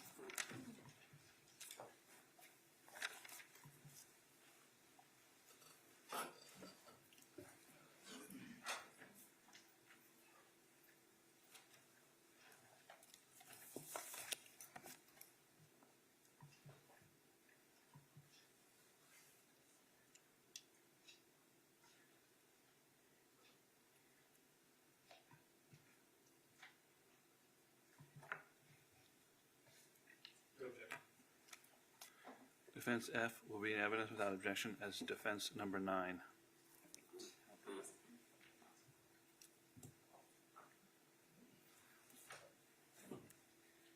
All right.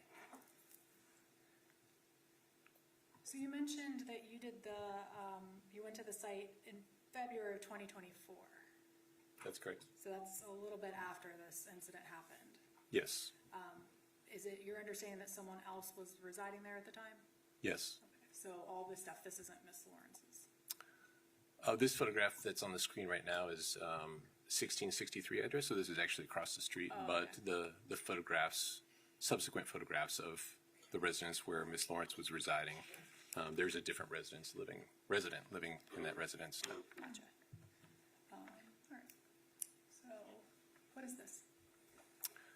So this is a photograph from across the street at that same address, looking towards Unit 3 or Miss Lorinc's residence. I'm just going back, is this residence, is that where Miss Owens resided? That's my understanding, yes. 1663 said that was from the address that was just shown looking toward Ms. Lawrence's residence, is that right? Yeah. So the previous photograph was taken from approximately the same location. One is looking towards 1663. This one is looking towards Ms. Lawrence's residence from across the street there. What is this? This is a sequence of images beginning near Ms. Owens' residence there and walking towards Ms. Lawrence's. So here we're crossing the street. Again, just a sequence of photographs. What is this? So this is Ms. Lawrence's residence. There's a sidewalk leading up to Unit 3 there.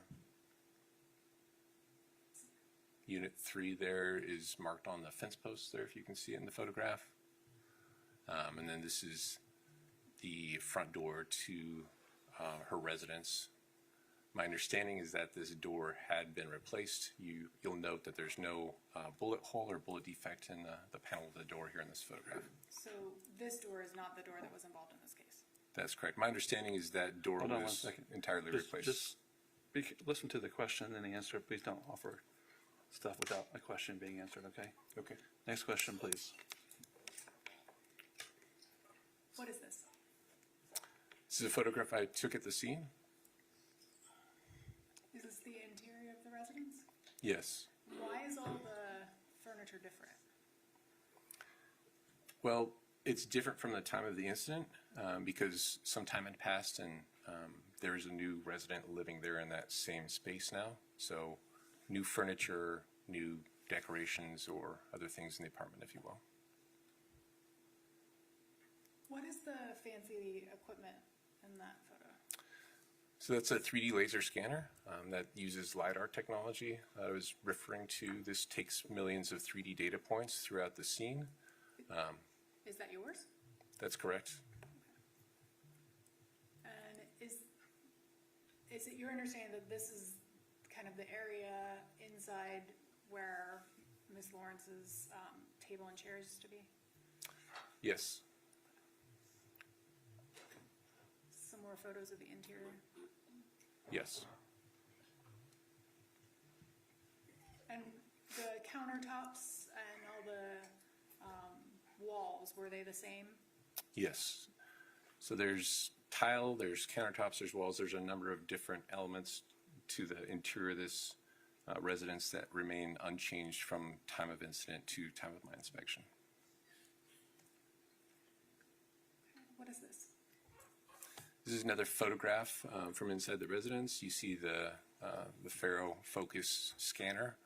So that, again, that's my scanner there in the foreground. It's looking towards the front door from the interior of the residence. And what about this? So this is a photograph of the door frame and the latch plates. You can see that they've been updated or changed since the time of incident.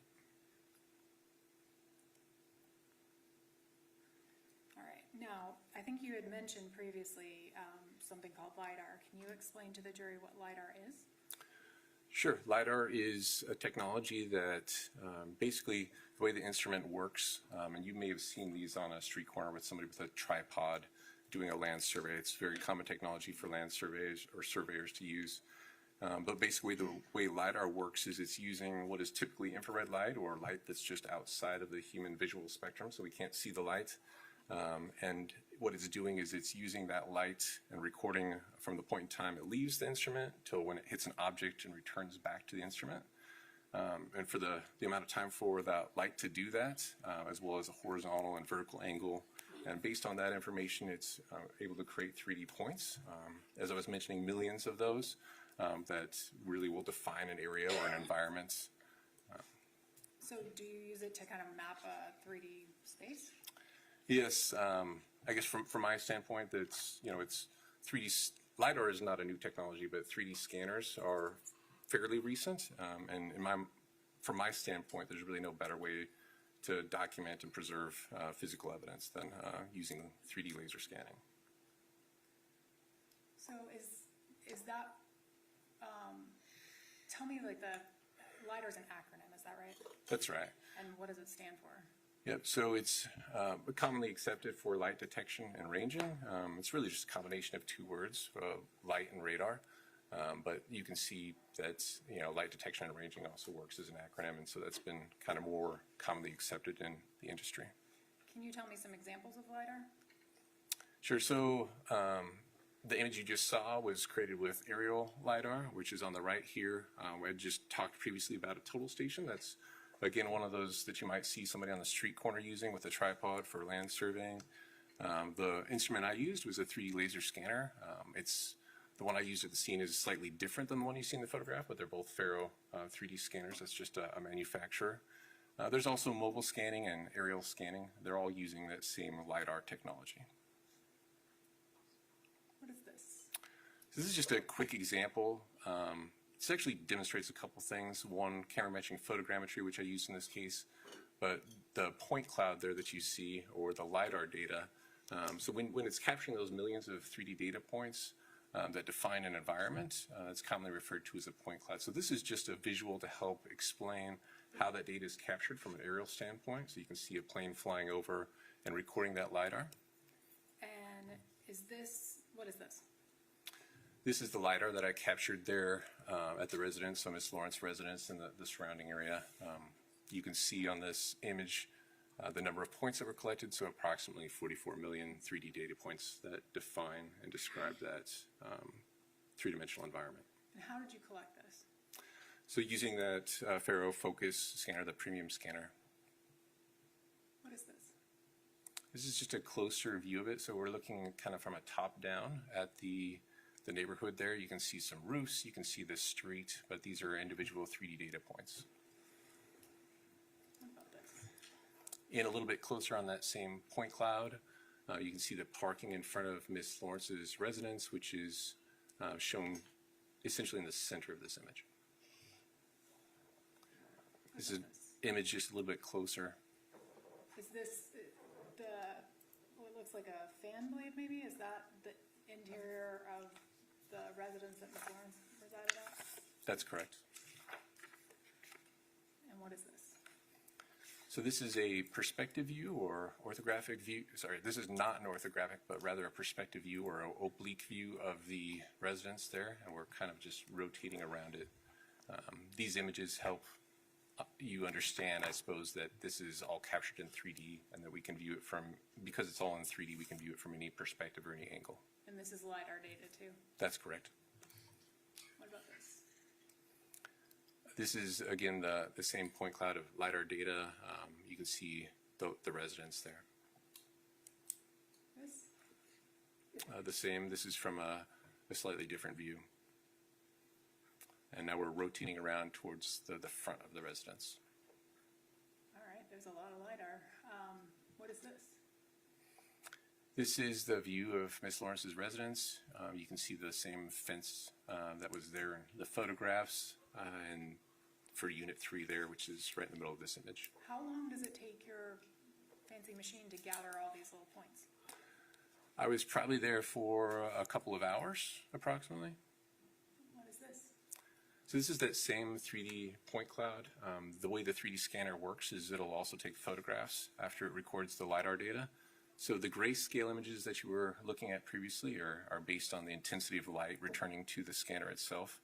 And then this this digital image, I should say, of the point cloud now incorporates photographs from the scanner. So this is the RGB or red, green, blue data overlaid on top of that point cloud.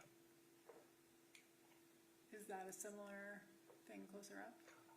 Yes, so this is approaching Unit 3 from the exterior. Again, this is the 3D data point cloud. What is this? This is the front door of the residence. This is intensity data, again, so grayscale. And what about this?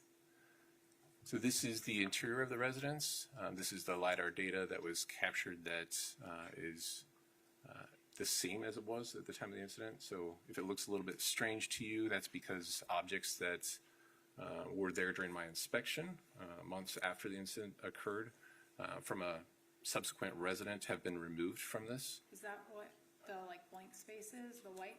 That's right, yep. Is that the same in this image? There's some things removed? Yes, so this is just a little bit closer to the kitchen there, but you can see the walls, the cabinets there at the kitchen countertop, the floor, all of that is the same from time of incident to time of my inspection. And what about this photo? Is that taken from the top? Yeah, so this is an orthographic top view, so there's no perspective to it.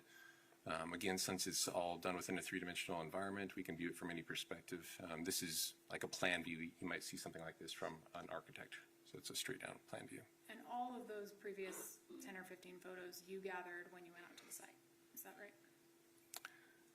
So the images of the LiDAR scan data is all scan data that I gathered during my site inspection, correct? I think you had previously mentioned photogrammetry. Can you tell the jury what photogrammetry is? Sure. Photogrammetry, again, the art and science of being able to take reliable measurements from two-dimensional media. There's I believe, a definition on this slide from the American Society of Photogrammetry and Remote Sensing, which maybe you'll find helpful, but it is a little bit more in depth. And is this a demonstration of it? Yeah, so this is a visualization I created that helps explain what photogrammetry is. This is based on research we did for the Society of Automotive Engineers. The idea was how accurate can we recreate a three-dimensional environment, in this case without visiting it, based on publicly available aerial LiDAR and aerial imagery. So what you're seeing right here is the combination of those two sources, aerial LiDAR and aerial imagery, and then we're surfacing that and creating an environment. And this part right here, what you see, what we're doing is we're solving for the camera's unique position, orientation, and field of view within that environment to where it matches.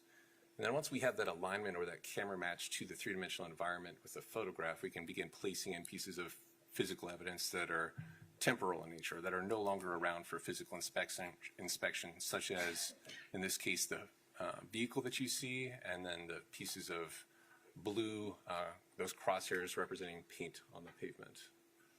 So did you use photogrammetry in this case? I did. Stop this. Okay. And so all that previously mentioned stuff, going to the site, reviewing all the crime scene photos, I think taking the LiDAR data, all of that is leading to the creation of a model, is that right? Yes. Okay. And did you create a computer model of the environment for this case? Yes.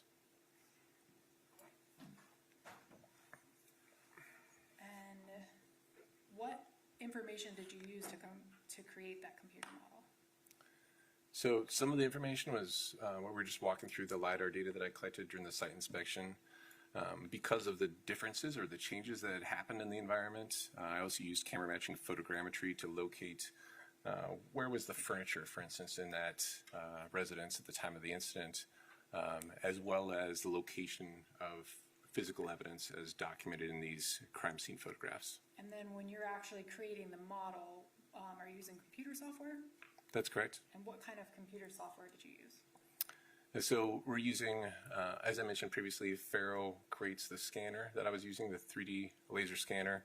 I'm using Faro Scene to do the processing of that Autodesk recap to work with that point cloud and convert it into a format that I can use in Autodesk 3D Studio Max. I'm also using Autodesk AutoCAD to take dimensional measurements. Inside of 3D Studio Max, I'm using that for the camera matching photogrammetry. We also use other software for that as well. Are those softwares and methodologies generally accepted in the incident reconstruction and 3D visualization communities? Yes. Did they create a fair and accurate representation of the incident site, including the furniture locations at the time of the incident and the physical evidence as documented by the officers shortly after the incident? That's correct. Did you also create a computer model of the parties involved in this incident, namely Ms. Lorincz and Ms. Owens? Yes. And are those computer models are they a fair and accurate representation of the clothing and the general body dimensions of those people in the time of the incident? Yes.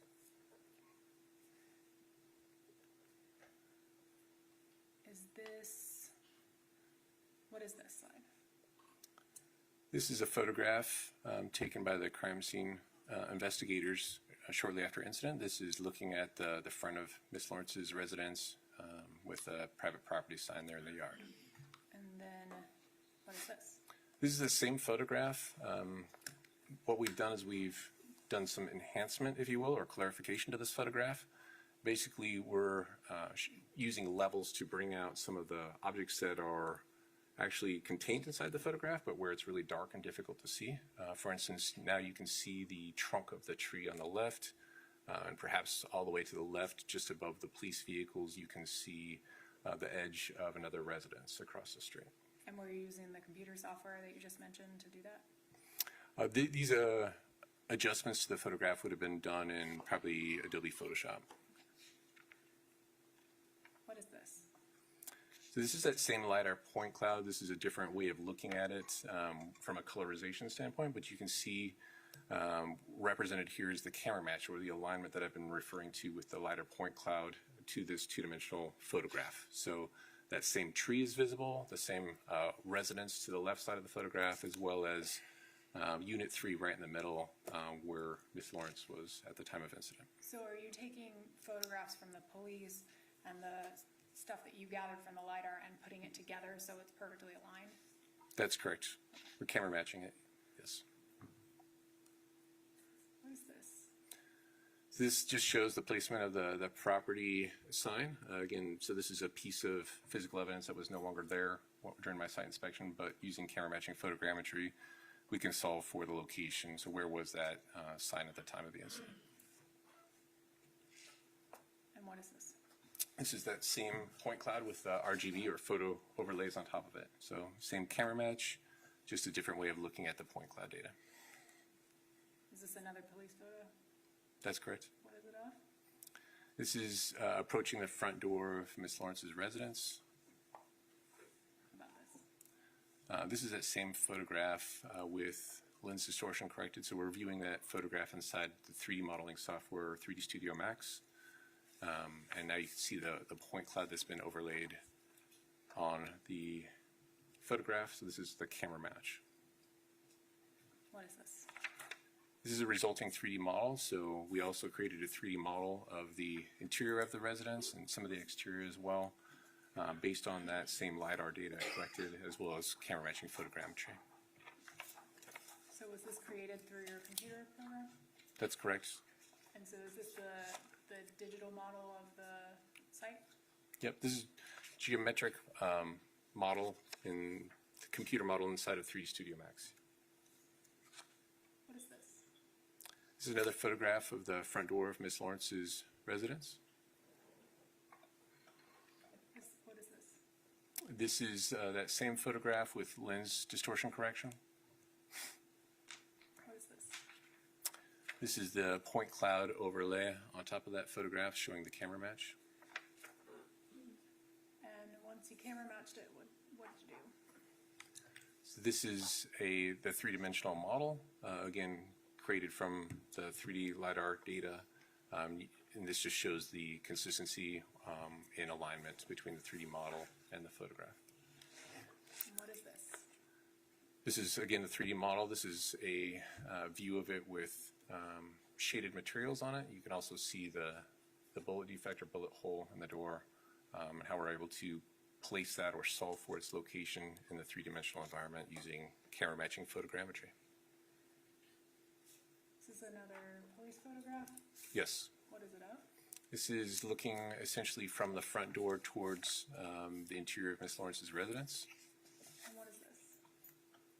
This is the same photograph, again with lens distortion correction. So when you say lens distortion correction, are you talking about the reason that it's black on the outsides? Is that what that's doing? That's correct. So lenses will have some amount of curvature to them typically.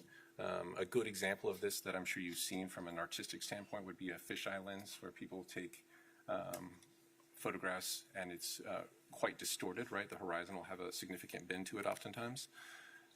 In order for us to use photographs in camera matching photogrammetry, we have to solve for and correct for lens distortion. And once we've corrected for it, then it'll be useful from an alignment standpoint to the 3D point cloud. So you can take a picture and change the lens distortion or get out of it in that software? You can correct for it, that's right. What is this? So this is that same LiDAR point cloud. You've seen this previously with perhaps the voids that they've been described, or the areas where there's really no data collected. That's because furniture or something there was occluding the view of the scanner, blocking that data from being captured. So this shows the alignment of the LiDAR point cloud that was captured that's consistent from time of my inspection to time of incident. What is this? This is the three-dimensional model overlaid again on top of that photograph, showing the camera match and the consistency between the model and the photograph. What is this? This is the same three-dimensional model. This is a shaded view. You can see the location of the couch, Ms. Lorinc's furniture, the table, the chairs, and this, I believe, is a freezer here in the foreground. And is this another police photograph? That's correct.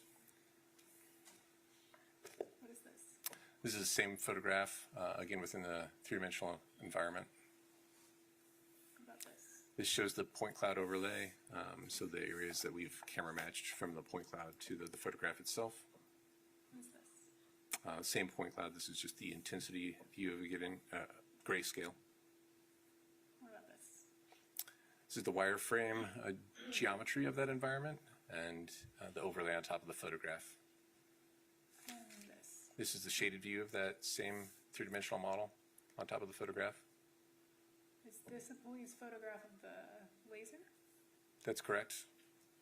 And what is this? So that same photograph inside the 3D modeling software with lens distortion correction. What about this? This image shows the point cloud overlay. What about this? So in this image, we're showing not only the location of the furniture, again, the freezer, the chair that's visible on the couch that define the three-dimensional environment, but we're also solving for evidence. In this case, the laser trajectory that was placed by police at the scene. We're now locating that in the three-dimensional environment using camera matching photogrammetry as well. And is that the red thing that Yes. in that photo? So it's a green laser in the original photograph. In this image, we're representing it with a red line or red geometry. And what is this? This is a shaded view of that three-dimensional environment with the laser trajectory. What about this photo? This is another photograph from the police with the laser trajectory. And what is this? This is that same photograph inside the three-dimensional environment with lens distortion correction And what is this? and with point cloud overlaid on top of that image. And this?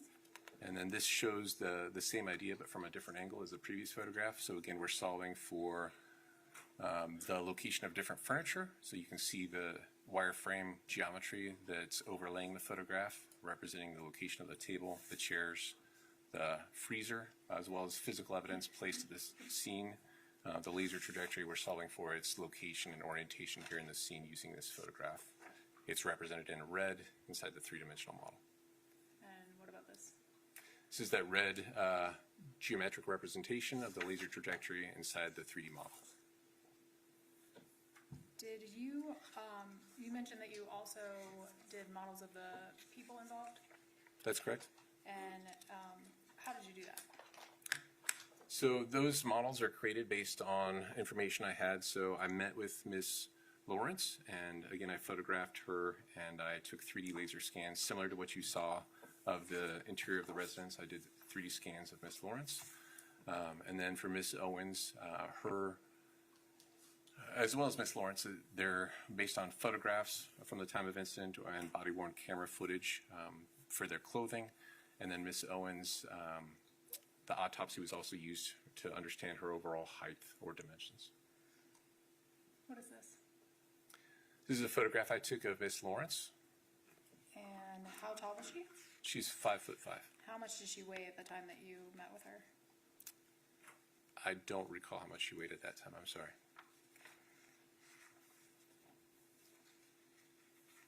And what is this? This is the LiDAR point cloud of Ms. Lorincz, so this is based on 3D scan data I collected when I visited Ms. Lorincz. What is this? This is a three-dimensional model of Ms. Lorincz that we created based on that LiDAR data.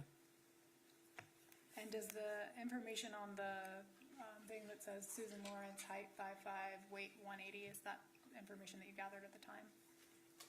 No, yes, some of that is from the time. So the 5'5" is consistent with both the incident report as well as the LiDAR data and the photographs I took when I met with Ms. Lorincz. The weight is based on the incident report. Okay. So the weight was not at the time that you met with her, but it's the date, the weight that she was at the time of the incident. That's correct. And what is this? This is the resulting three-dimensional model of Ms.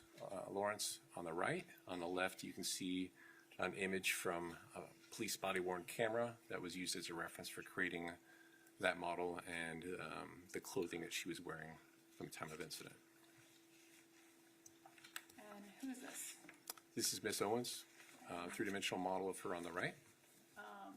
What is the information in the middle? So those are body-worn camera images. So this is taken from the investigating officers and the body-worn camera video. Those images were used as a reference for understanding what Ms. Owens was wearing at the time of the incident, her clothing. And you mentioned gathering autopsy data, is that correct? Yeah, so I also referenced the autopsy report as well as photographs and radiology images. Are those from the autopsy report?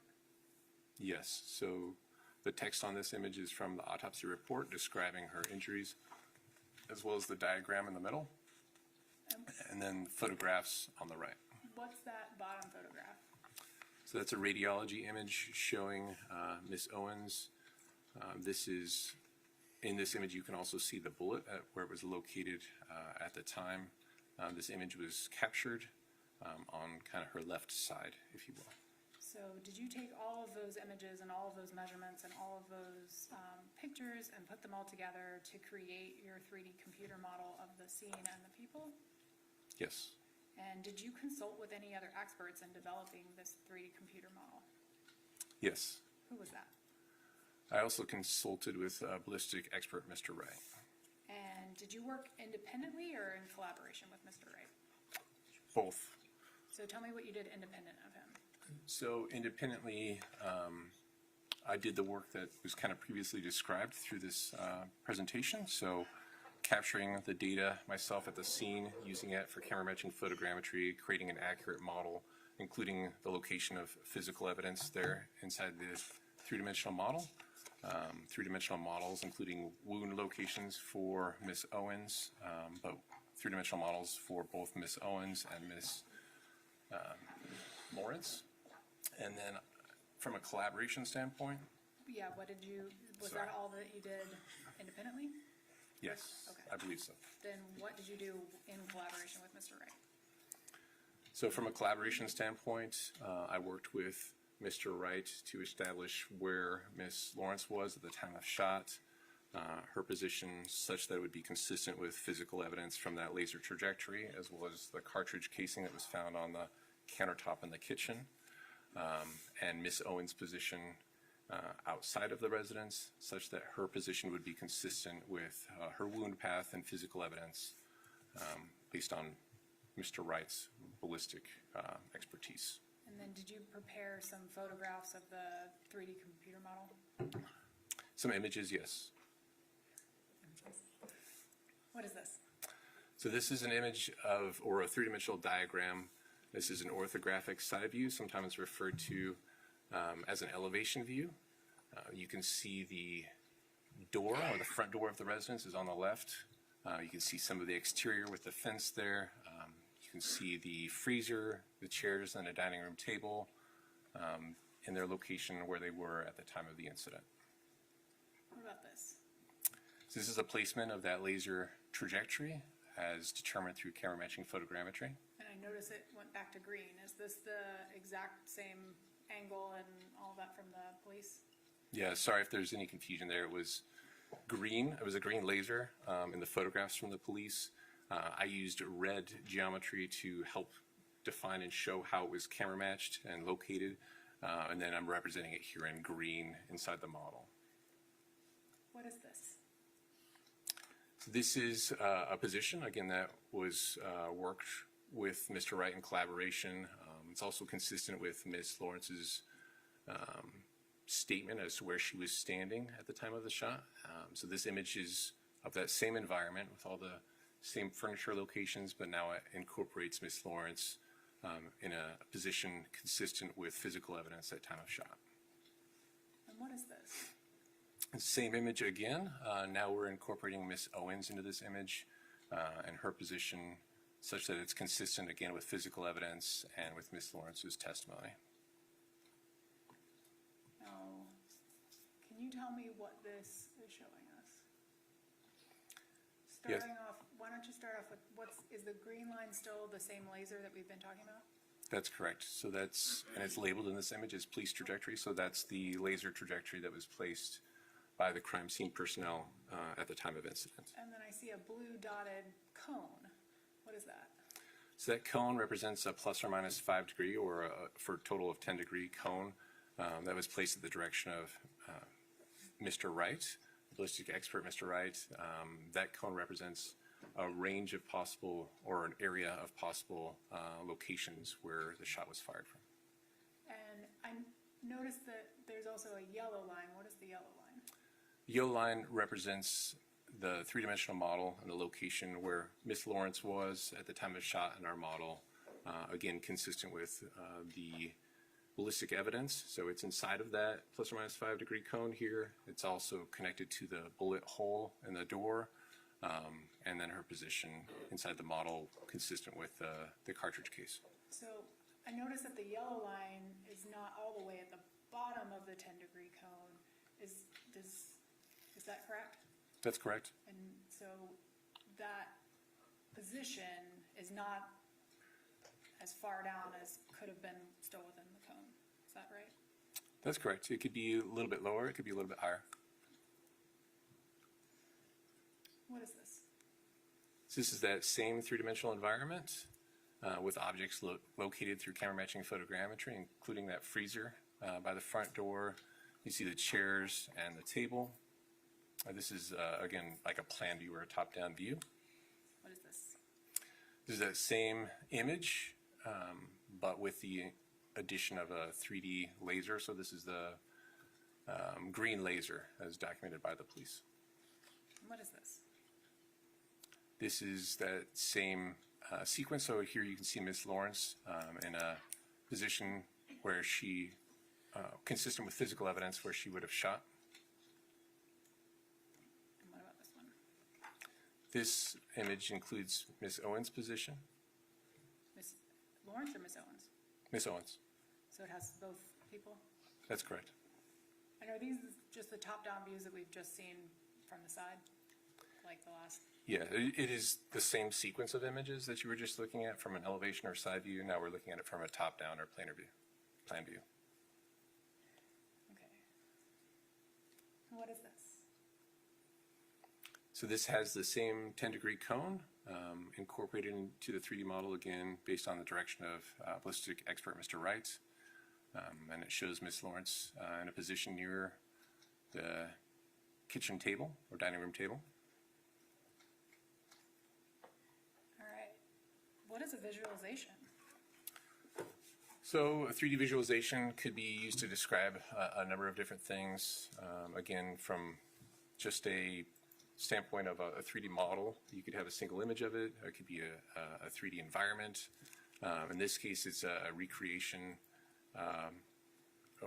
or reenactment, I should say, of events based on Ms. Lorinc's recollection of events. So did you create a visualization to depict Ms. Lorinc's recollection of events? That's correct. And was that recollection consistent with all the physical evidence? Yes. The visualization was? Sorry, not the recollection. Was the visualization consistent with all the physical evidence? Yes. May I have first look? Yes, ma'am?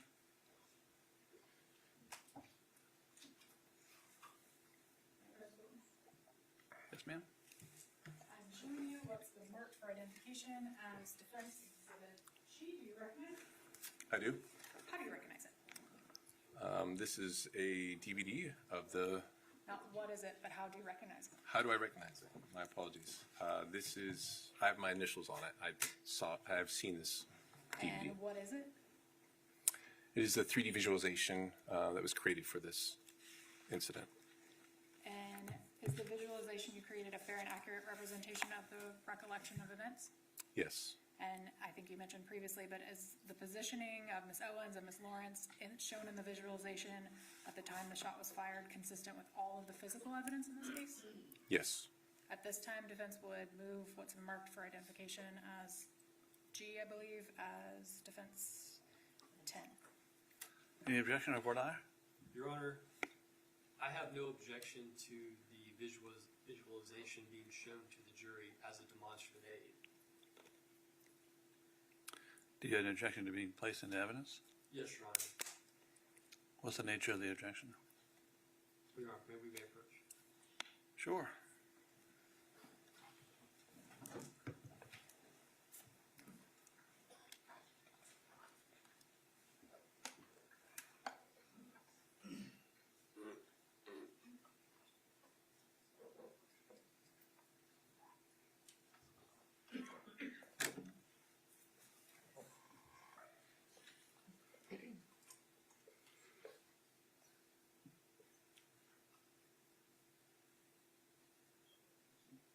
Overrule the objection. Allow it in evidence as defense number 10.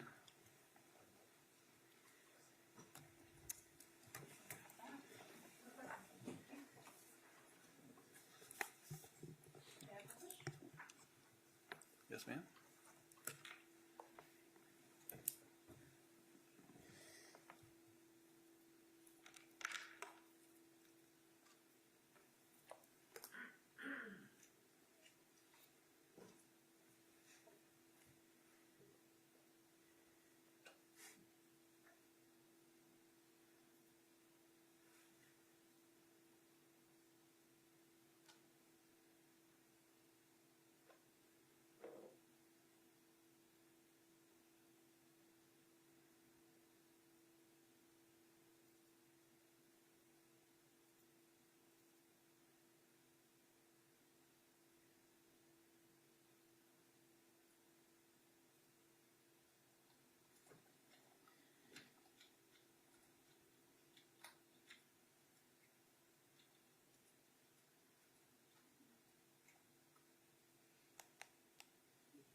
Did you do anything else in this case? I don't believe so. Again, that visualization that we just watched, was that consistent with all the physical evidence and everything that you reviewed in this case? Yes. And was it consistent with the opinion of ballistics expert, Mr. Wright? Yes. No further questions. Oh, do you want?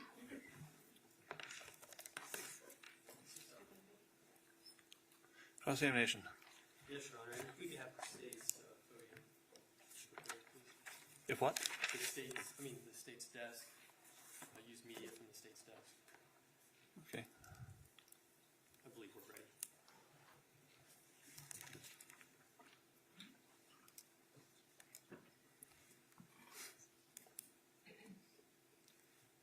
Good morning, Mr. Turford. Morning.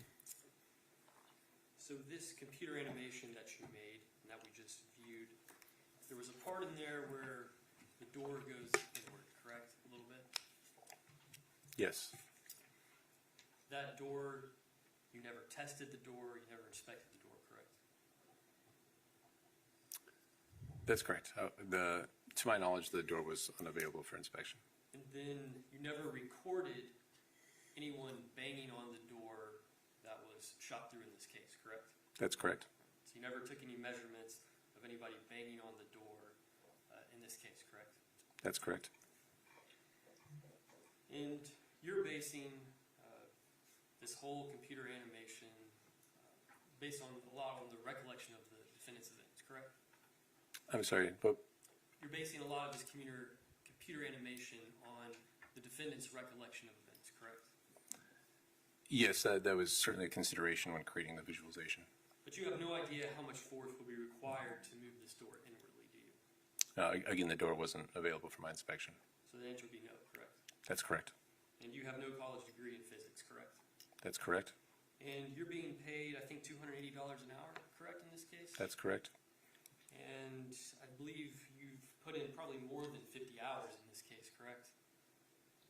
I believe that's correct, yes. All right, is there a much more than 50, do you know? I don't know my total hours for this case. Okay, so 280, and we'll just say at least 50. That's probably about $14,000, correct, you've been paid to do your work in this case? That sounds correct. I don't know. You've been paid $14,000 to create a computer animation that you took some artistic liberty in making that door go inwardly, correct? So I don't know about artistic liberty, but it is consistent with the recollection of Miss Lorincz. Now, I would also point out that you believe that this computer animation is consistent with the recollection of Miss Lawrence's events, right? You've said that, I think, multiple times. Her recollection of the events, yes. And in that computer animation, we just saw the firearm that is fired by the computer animation was pretty high, correct? Yes, you could say it's high. Would you say that firearm was probably over Miss Lawrence's head, correct? I would say it's somewhere near the top of her head, yes. Okay, so this is an accurate computer animation, correct? Yes, it is. In terms of the 3D site reconstruction, and yes. I'd like to show you a clip of Miss Lawrence's actual recollection of events, sir.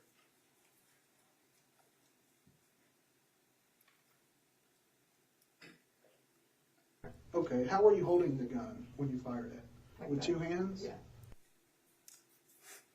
Now, Miss Lawrence's recollection of events, holding the gun with two hands like this, is directly inconsistent with your computer animation up here, correct?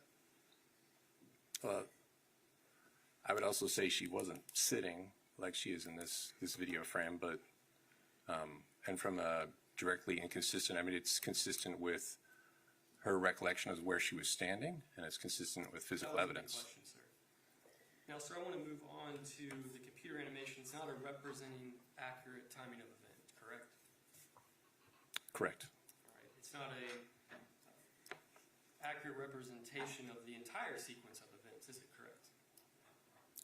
Well, I'm sorry, what do you mean by entire sequence? Yeah, this computer animation doesn't reflect the entire sequence of events, does it? No, I wouldn't say it does.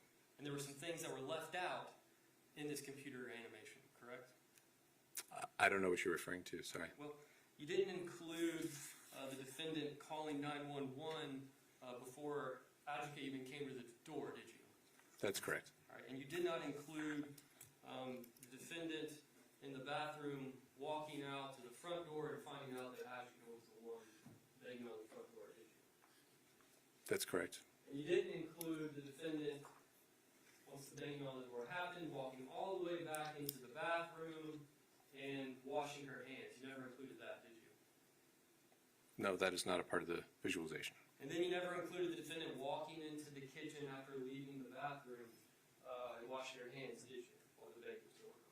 That is also not a part of that visualization. And you didn't include the defendant then walking all the way back into her bedroom and grabbing not the .22 but the Remington 380 pistol, and then walking all the way back out to the front door and holding the gun like this and shooting, did you?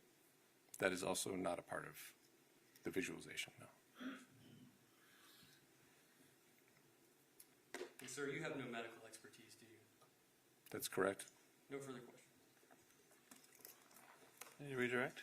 Briefly. Mr. Smith asked you about Ms. Lawrence holding the weapon. Is that on property? Yes. And he played a clip from Ms. Lawrence's interview with the police. Yes. And in that clip, it showed her kind of making a gesture, holding her hands together. Yes, And your visualization also shows her with both hands together on the guns. Is that correct? that's correct.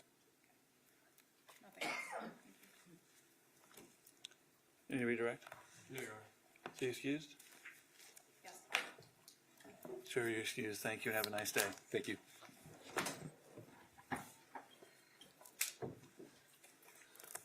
Okay, ladies and gentlemen, taking a short break. I know we've ordered food. I want to find out when your food is coming. I think it was ordered to be hot food this time. It's going to be a little more precise on when you get it. So we'll take a short break and I'll get an update on your lunch and then we'll go from there, okay? Thank you. Please put your notebooks down.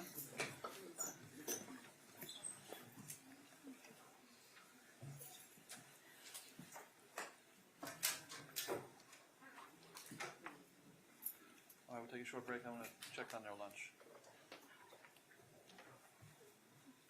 The jurors outside the courtroom will be in recess.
Is the restaurant call us when they're ready or something?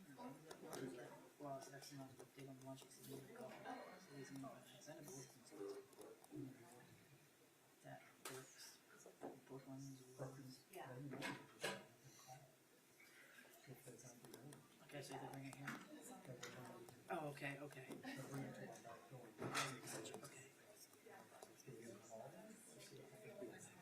I was just wondering whether. Yeah. Yeah, I think Caroline told him 1:45. That's I just said it was 11:45. So. No, so, Yeah. against advice. Yeah. As honestly, so. Yeah, I didn't know if we have. I thought we had to go pick it up or something. No. Okay. They bring it. Okay. Yeah, I got the receipt. Got the receipt yesterday.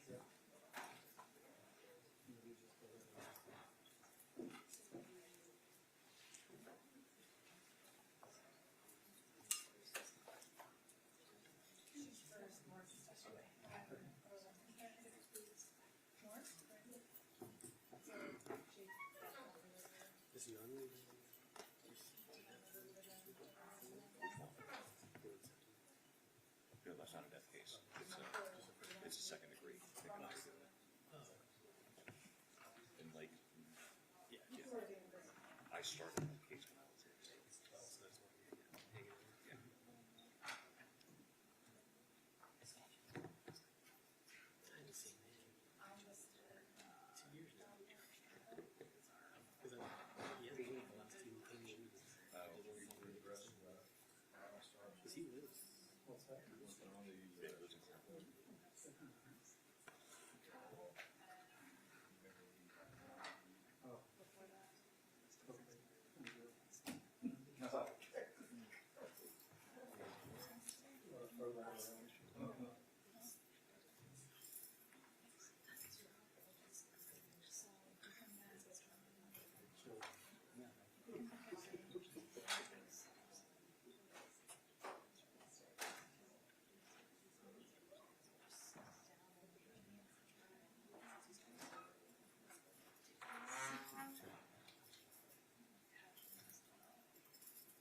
We were talking about percentages of the contract and all that stuff. He said, I don't know, he said this is a single band radio, but that antenna is a triple band antenna.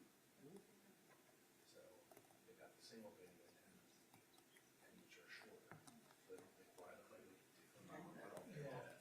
Dude, that's why they keep falling off. And then, so he's gonna, I just happened to see him with a flashlight. He gave it, but he's gonna come over and give everybody the new. Yeah, the plastic ripped off my business. How did that do that? It either sits here or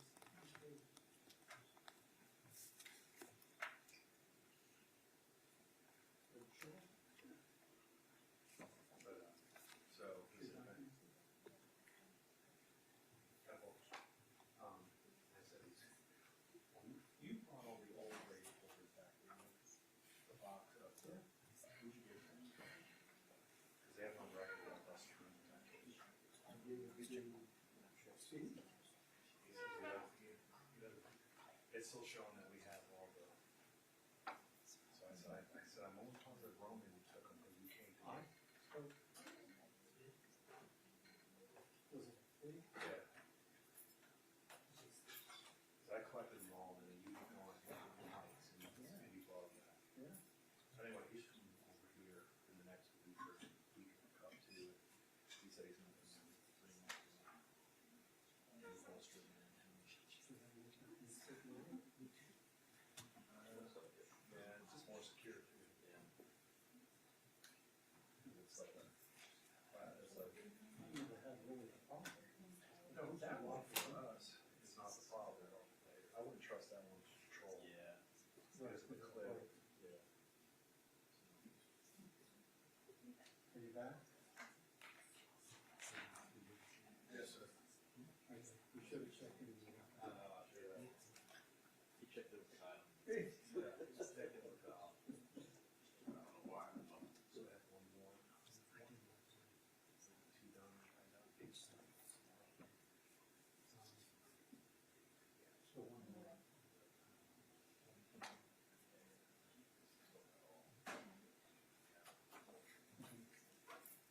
I think they're back.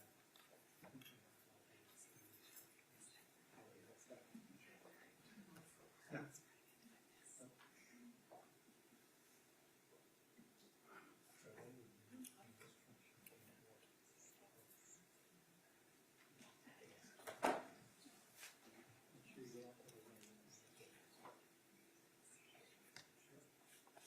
We're walking in on the jury.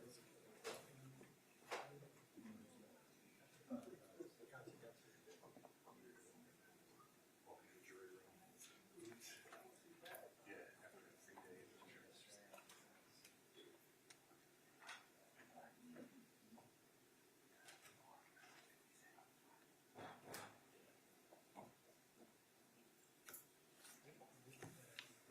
Yeah, my whole, yesterday, this whole part just all came apart. I just made a new shelf for it. Did he say they had one? He was checking to see if it was here. I just think it's caught up in sitting in chairs and stuff, it gets a little bit, little by little. But Streamline wasn't. But Streamline, they said, they'll turn my I was just talking to Rich about body, it, and I'm so sad the about flashlight, it. and Streamline. I just want to sleep without looking at the hair. Have a problem because they did nothing. Man, I was so looking forward to seeing it tomorrow. Yeah. So, Defense got. Okay. I did not, I thought we had to read it or something, but they delivered it. Yeah, there's, They're on total record, right, that's project. yeah, cause they'll call me and they're here. Okay. Well, I mean, one. It'll call one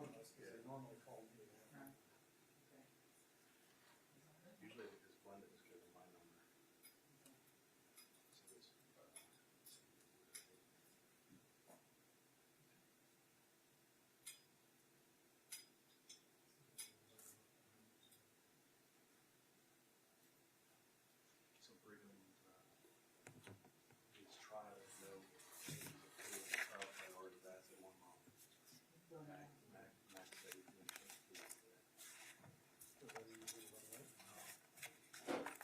that he told some to come back at 4. He said he told some to come back at 3 and some to come back at 4.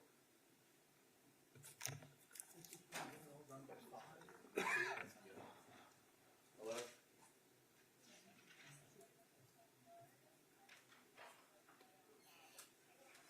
All right, I'll have somebody out there to meet you.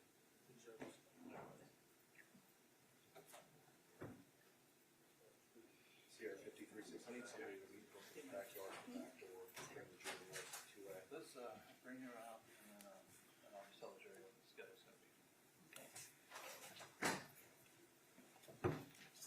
So you guys, have at least, one more witness out here, is that correct? Yes, sir. Yeah. And then Yes, sir. we'll figure out whether Ms. Lawrence wants to testify or not. Yes, sure. And, so I think that, given the amount of time you guys want to use for closing, that it'd probably be best to close tomorrow morning. Yes, sir. So what I'm gonna do is come in, let the jurors know what the schedule's gonna be like, so they can, be prepared for the fact that if the closings take most of the morning, then they'll probably be in deliberation in the afternoon, and they need to understand they can't have phones with them, so that all their family know nobody can contact them while they're doing deliberations, and they are all prepared for all that. That'll give them the appropriate amount of time to deliberate on the case, and we'll go from there, okay? Yes, So, sir. I think your lunch is just about here, so I'll just go have them eat lunch. How much time do you guys need for lunch? however long you tell us, Your Honor. An hour's fine. I'll give the clerk an hour. I guess we don't need to eat. You know what?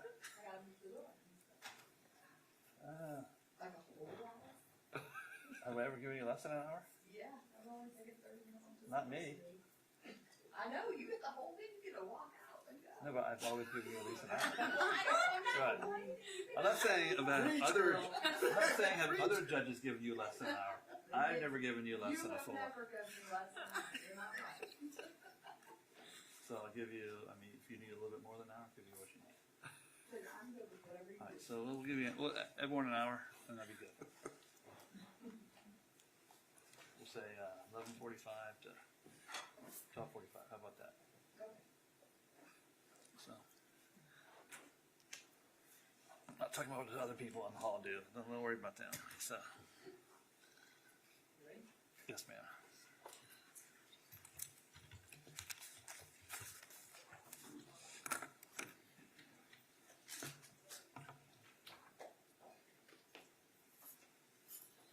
I gotta do warrants at lunch anyway, so.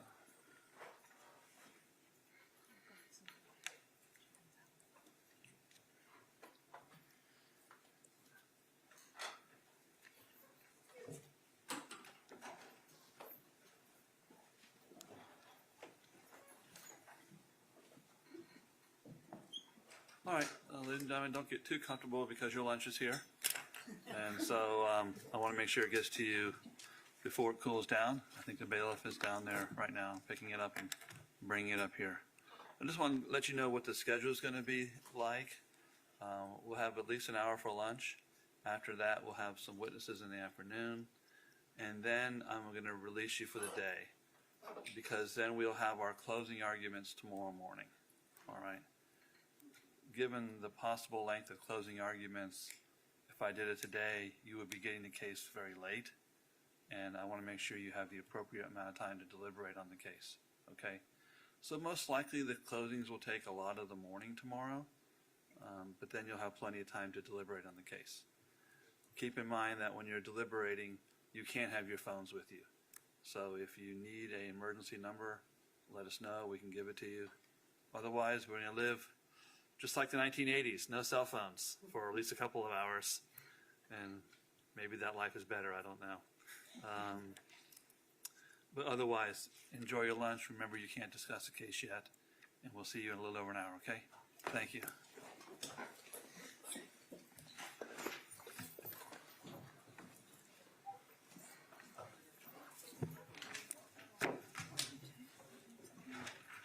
be adjourned until 12:45.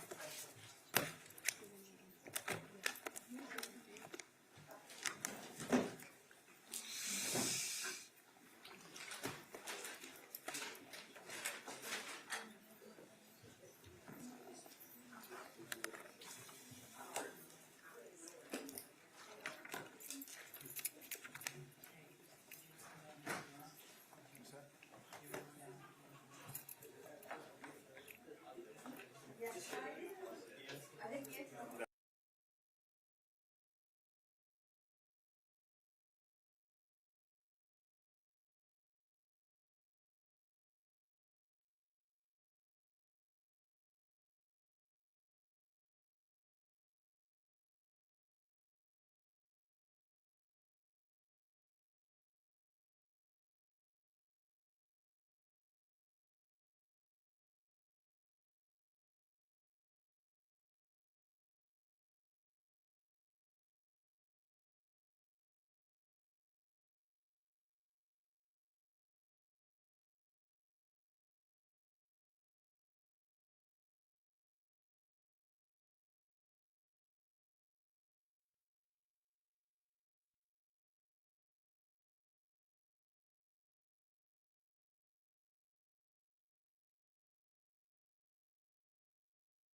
into a deep depression. I mean, they have more of an understanding of what has happened, and perhaps are now moving towards system 2. The parasympathetic nervous system is starting to take over, and you're starting to have a contemplative recollection of events, and that can move you into depression. So there's no right way to act after a situation has occurred. It varies.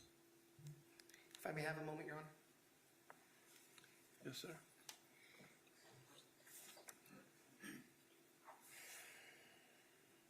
Are all of the opinions that you have shared with the court and jury today within a reasonable degree of scientific and use of force analysis certainty?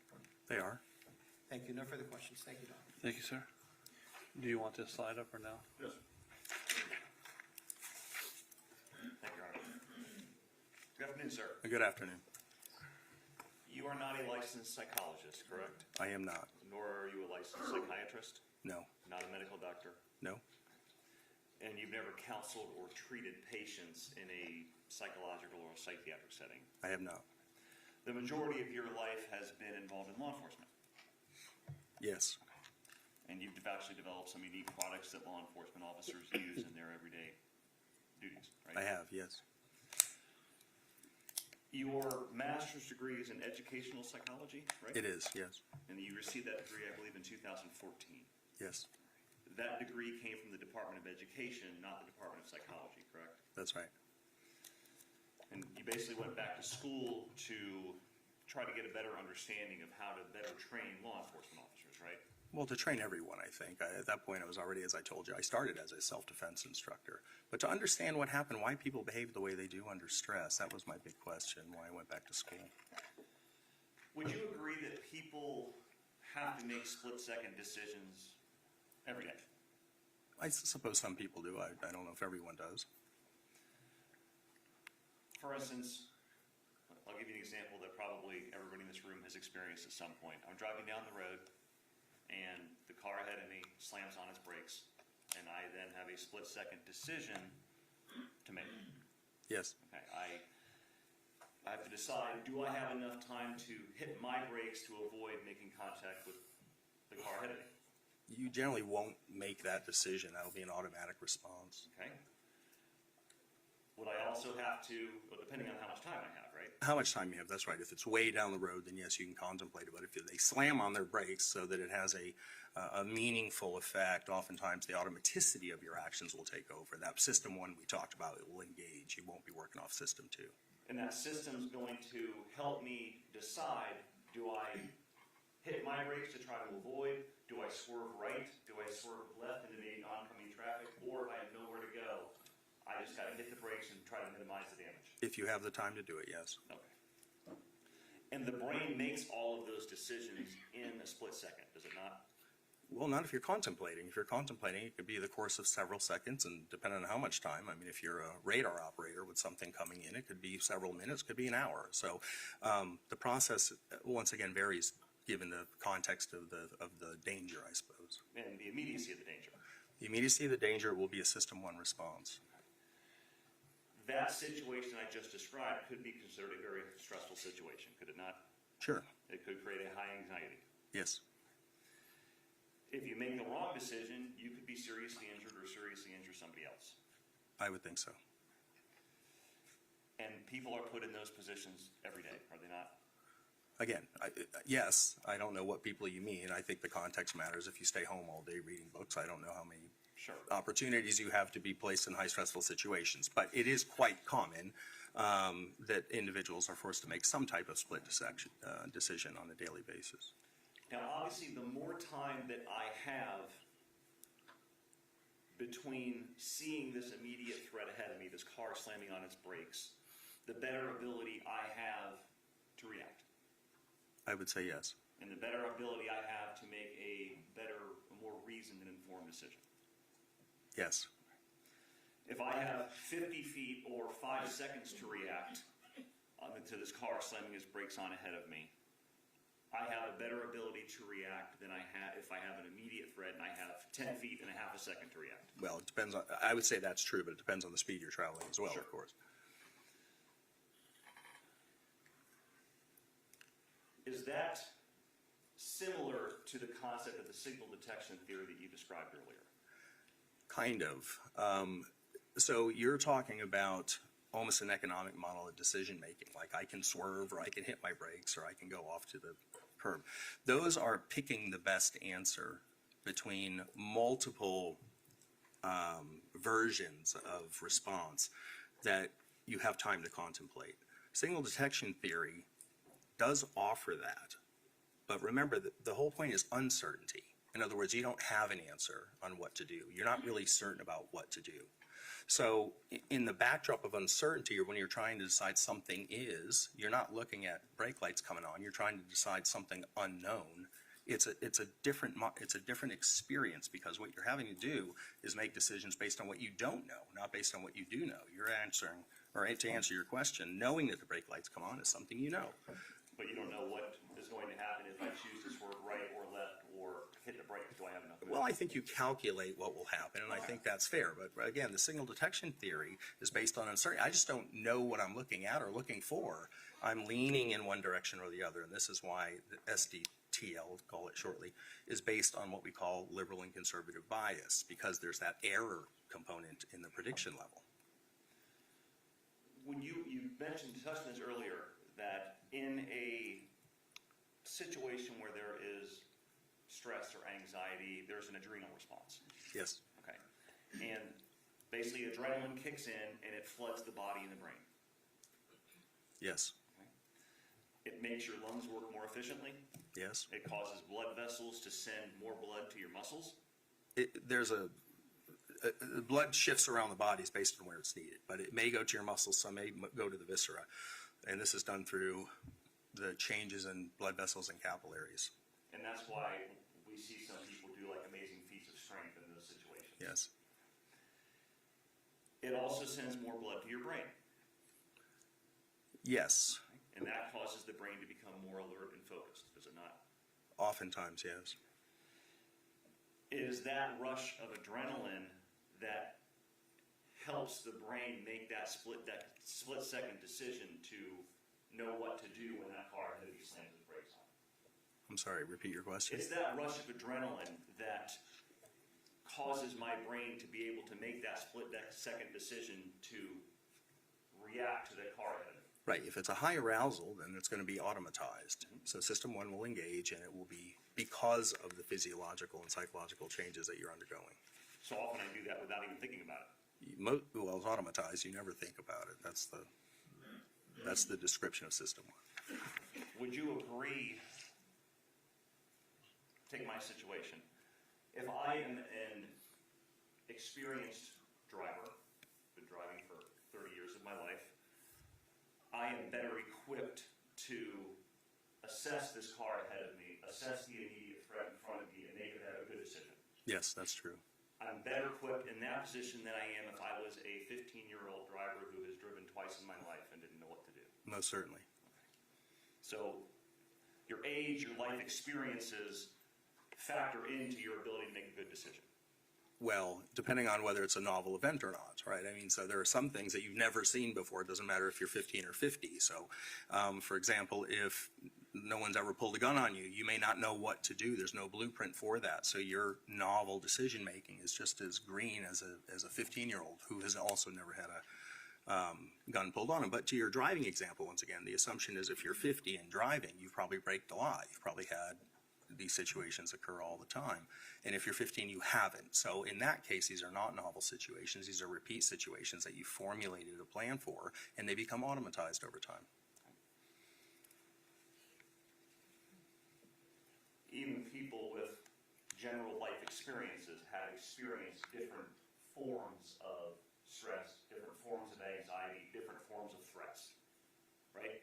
I'm not sure what you're asking me exactly. Different forms, they appraise them differently. So again, it's not necessarily what the threat is, it's how you appraise it, right? So if you and I are standing next to each other and I got a gun and you don't, and I get attacked by a bear, I'm in a better position to make a decision to engage than you are, because I have the coping mechanism for that situation. So my appraisal might be that this bear is a challenge. Yours is no, it's a threat. You're up a tree, I'm standing here shooting at the bear. So given the same stimulus that can be appraised very, very differently, And that is precisely what we do. We are constantly calculating our ability to manage a stimulus.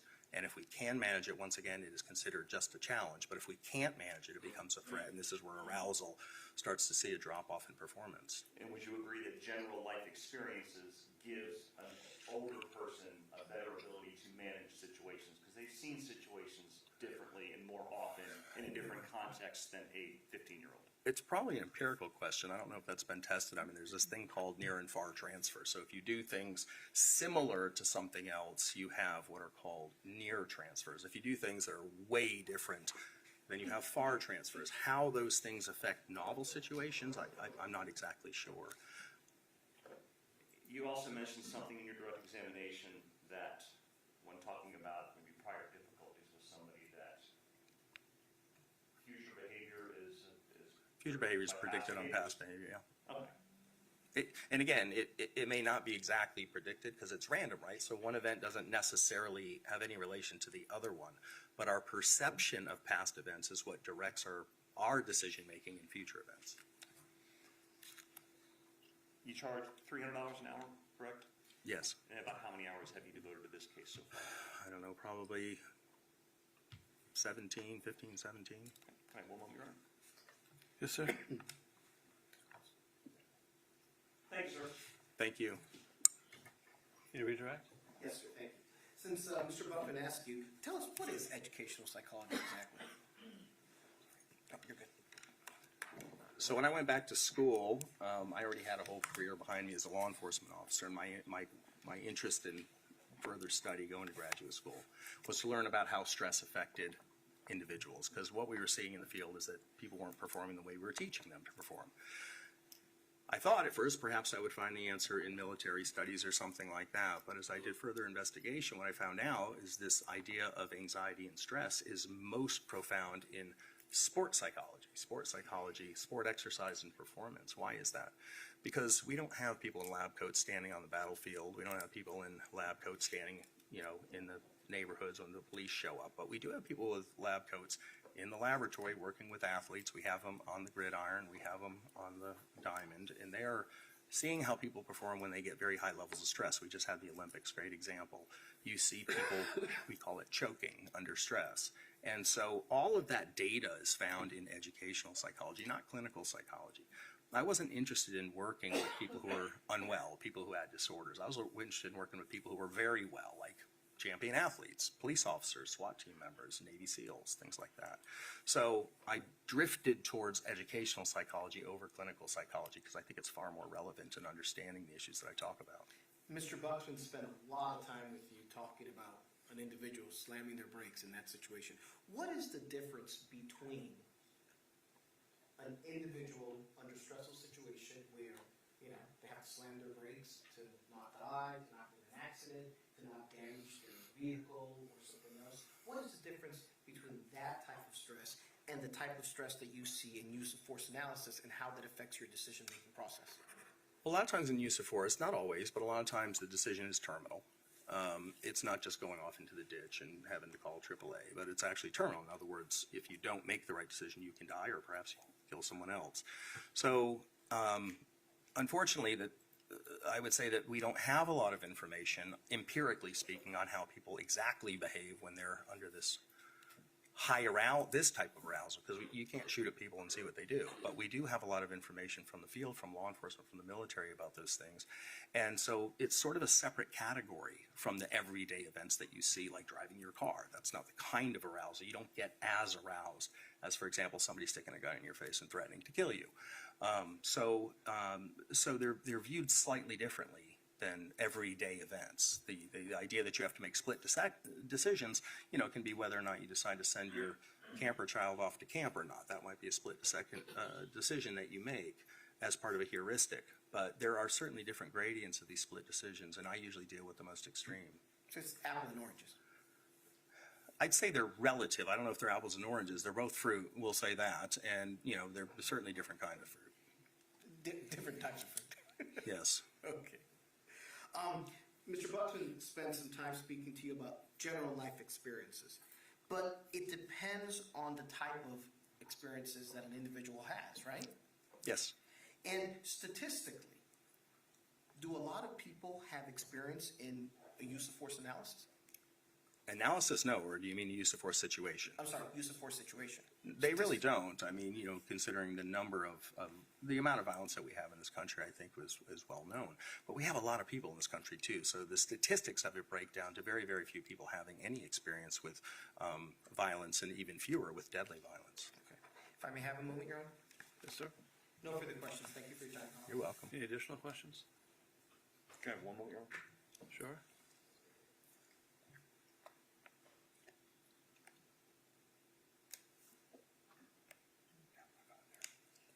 No questions, Your Honor.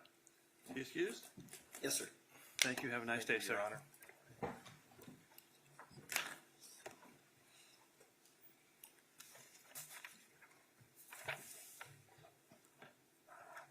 Ladies and gentlemen, we're going to take a short break. When we come back, I'll let you know where we're going from here, okay? Thank you.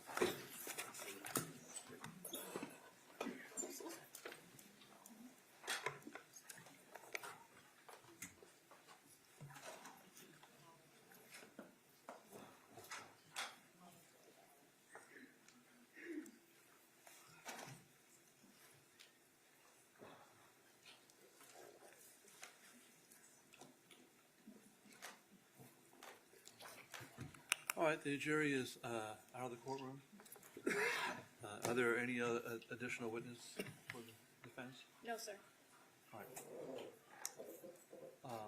Ms. Lorincz, have you discussed with your attorneys the decision regarding whether or not you will testify or not? Yes, I have. Do you need any additional time to discuss that decision with them? No. Have they forced you to make a decision in any way? No. Have you made a decision on your own? Yes, I have. Can you tell us what that decision is? I am not going to testify. You've made that decision freely and voluntarily? Yes. Okay. I'm going to bring the jurors back in, and then you want to rest with the jurors? Yes, sir. Okay. So what I'll do is, it's 1:30 now. I'm going to tell them that, given the schedule and the length of closing arguments that everyone has suggested there may be, that it would be too late to send them out this afternoon, because honestly, they'd be going out conservatively at 4:30, maybe later. And I don't want to put any sort of pressure on them to make a decision fast or slow. So what we'll do is I'll let them go for the afternoon, and then we'll start tomorrow morning. You told me you think a couple hours for yours? Judge, I'm going to try my best to maybe get it to an hour and a half. I'm not going to limit anybody, because of the nature of the case, there's no reason to limit anybody. I always caution people, going too long can sometimes be detrimental. Going too short can be detrimental, so please just try to govern yourselves accordingly. Yes, sir. If you need the boards, let me know ahead of time, and I'll be happy to turn them on for you. I will need Any it. evidence you need, make sure you have that available to you. Yes, sir. If there's anything else you need, please let me know. So I'll bring him back in, and then I'll let him go for the evening, and we'll have him here. What time do you guys want to start tomorrow morning? 9 a.m. is fine. Okay. I mean, like I said, I'm on duty, so I have a few things to do in the morning before I come in court, and I do stuff during lunch. But luckily, duty ends at noon for me tomorrow. So, a week of being on call. Nevertheless, I'll just inform them of the schedule. That means they'll probably be going into deliberation sometime around lunch. I'll give them plenty of time to make a decision. And I'll let them know that, hey, while you're deliberating, no one can contact you. But also let them know that they can take as long as they want in deliberations. It's up to them completely. All right? So that's the only instructions I'll give them. But you want to rest before that, right? You want to rest now? Yes. Okay.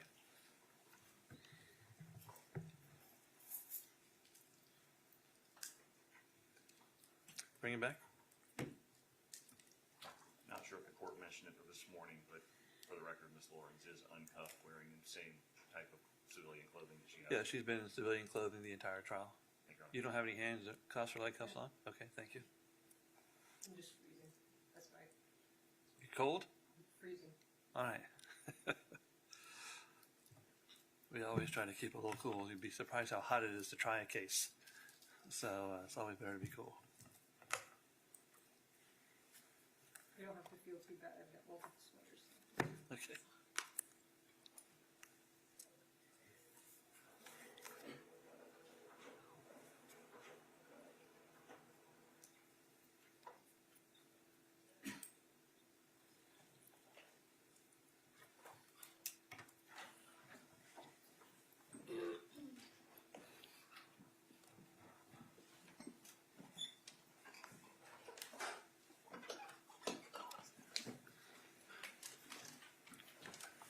Ms. Sizemore?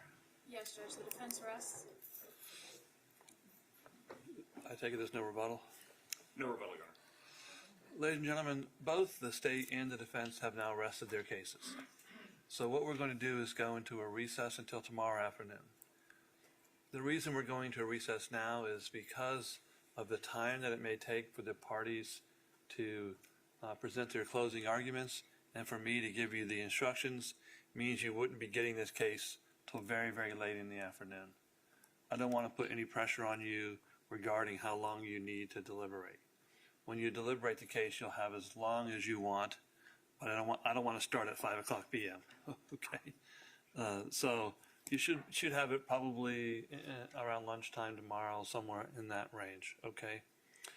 Of course, even tomorrow you can deliberate for as long as you want. We're just going to be starting a lot earlier for your convenience. I want to remind you that the case is not over, so you can't begin to deliberate at any point now. You still have to have the closing arguments and the instructions on the law. Once you hear all of that, you go back for the final time. You'll take your notebooks with you, and then you can begin to deliberate the case. You're still under the rule. Please don't let anyone say anything to you about this case. Please don't look up anything about this case. Please don't talk about this case at all. When you come in the morning, I'm going to give you each a number for you as a juror. So if any time during your deliberations you need to ask any sort of questions or anything else, you'll be identified by your number. Okay, it's going to be just like school. I'm going to hand you a piece of paper with your name and a number on it. And then you'll do everything by, say, juror number 2, what have you. But if you need an emergency number tomorrow morning in case you can't go 3 hours without a phone, or however long it may take, I don't want to say 3 hours, but however long it may take for deliberate, please let us know and we'll provide a number to you. Okay? With that, you're excused for the day. Have a very nice day. Thank you. Leave your notebooks here, please. We will give you lunch as well tomorrow.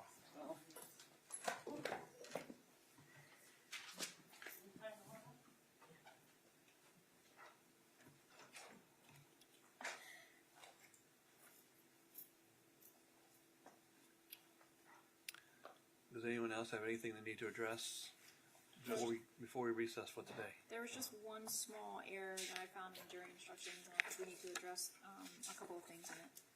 Okay. As I normally do, I will, once we finalize these, I'll explain to the jurors that I'll make a copy of the instructions for each of the jurors for them to have when they deliberate.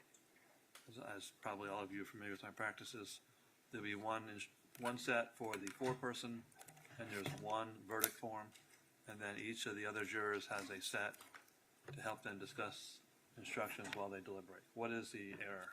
If you go to the excusable homicide in the very last paragraph, where it says, "I now instruct you on the circumstances that must be proved before Susan Lorincz may be found guilty of manslaughter," and it has "or any lesser included crime." So I'll take out "or any lesser included crime." Hold on a second. Where is that? Under excusable homicide. I think it's page 5, Judge. There's no numbers. Oh. Yeah. Just count down 5 pages.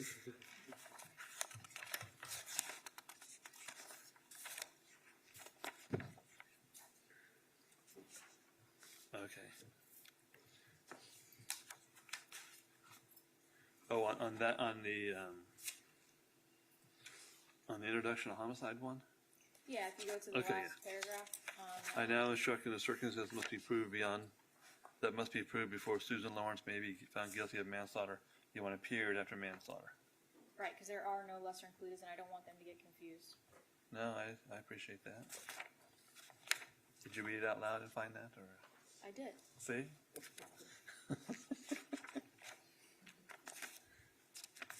Yes, ma'am. And then there's the little paragraph in italics. The defendant in this case has become a witness. You should apply the same rules. I think we need to take that out. Right.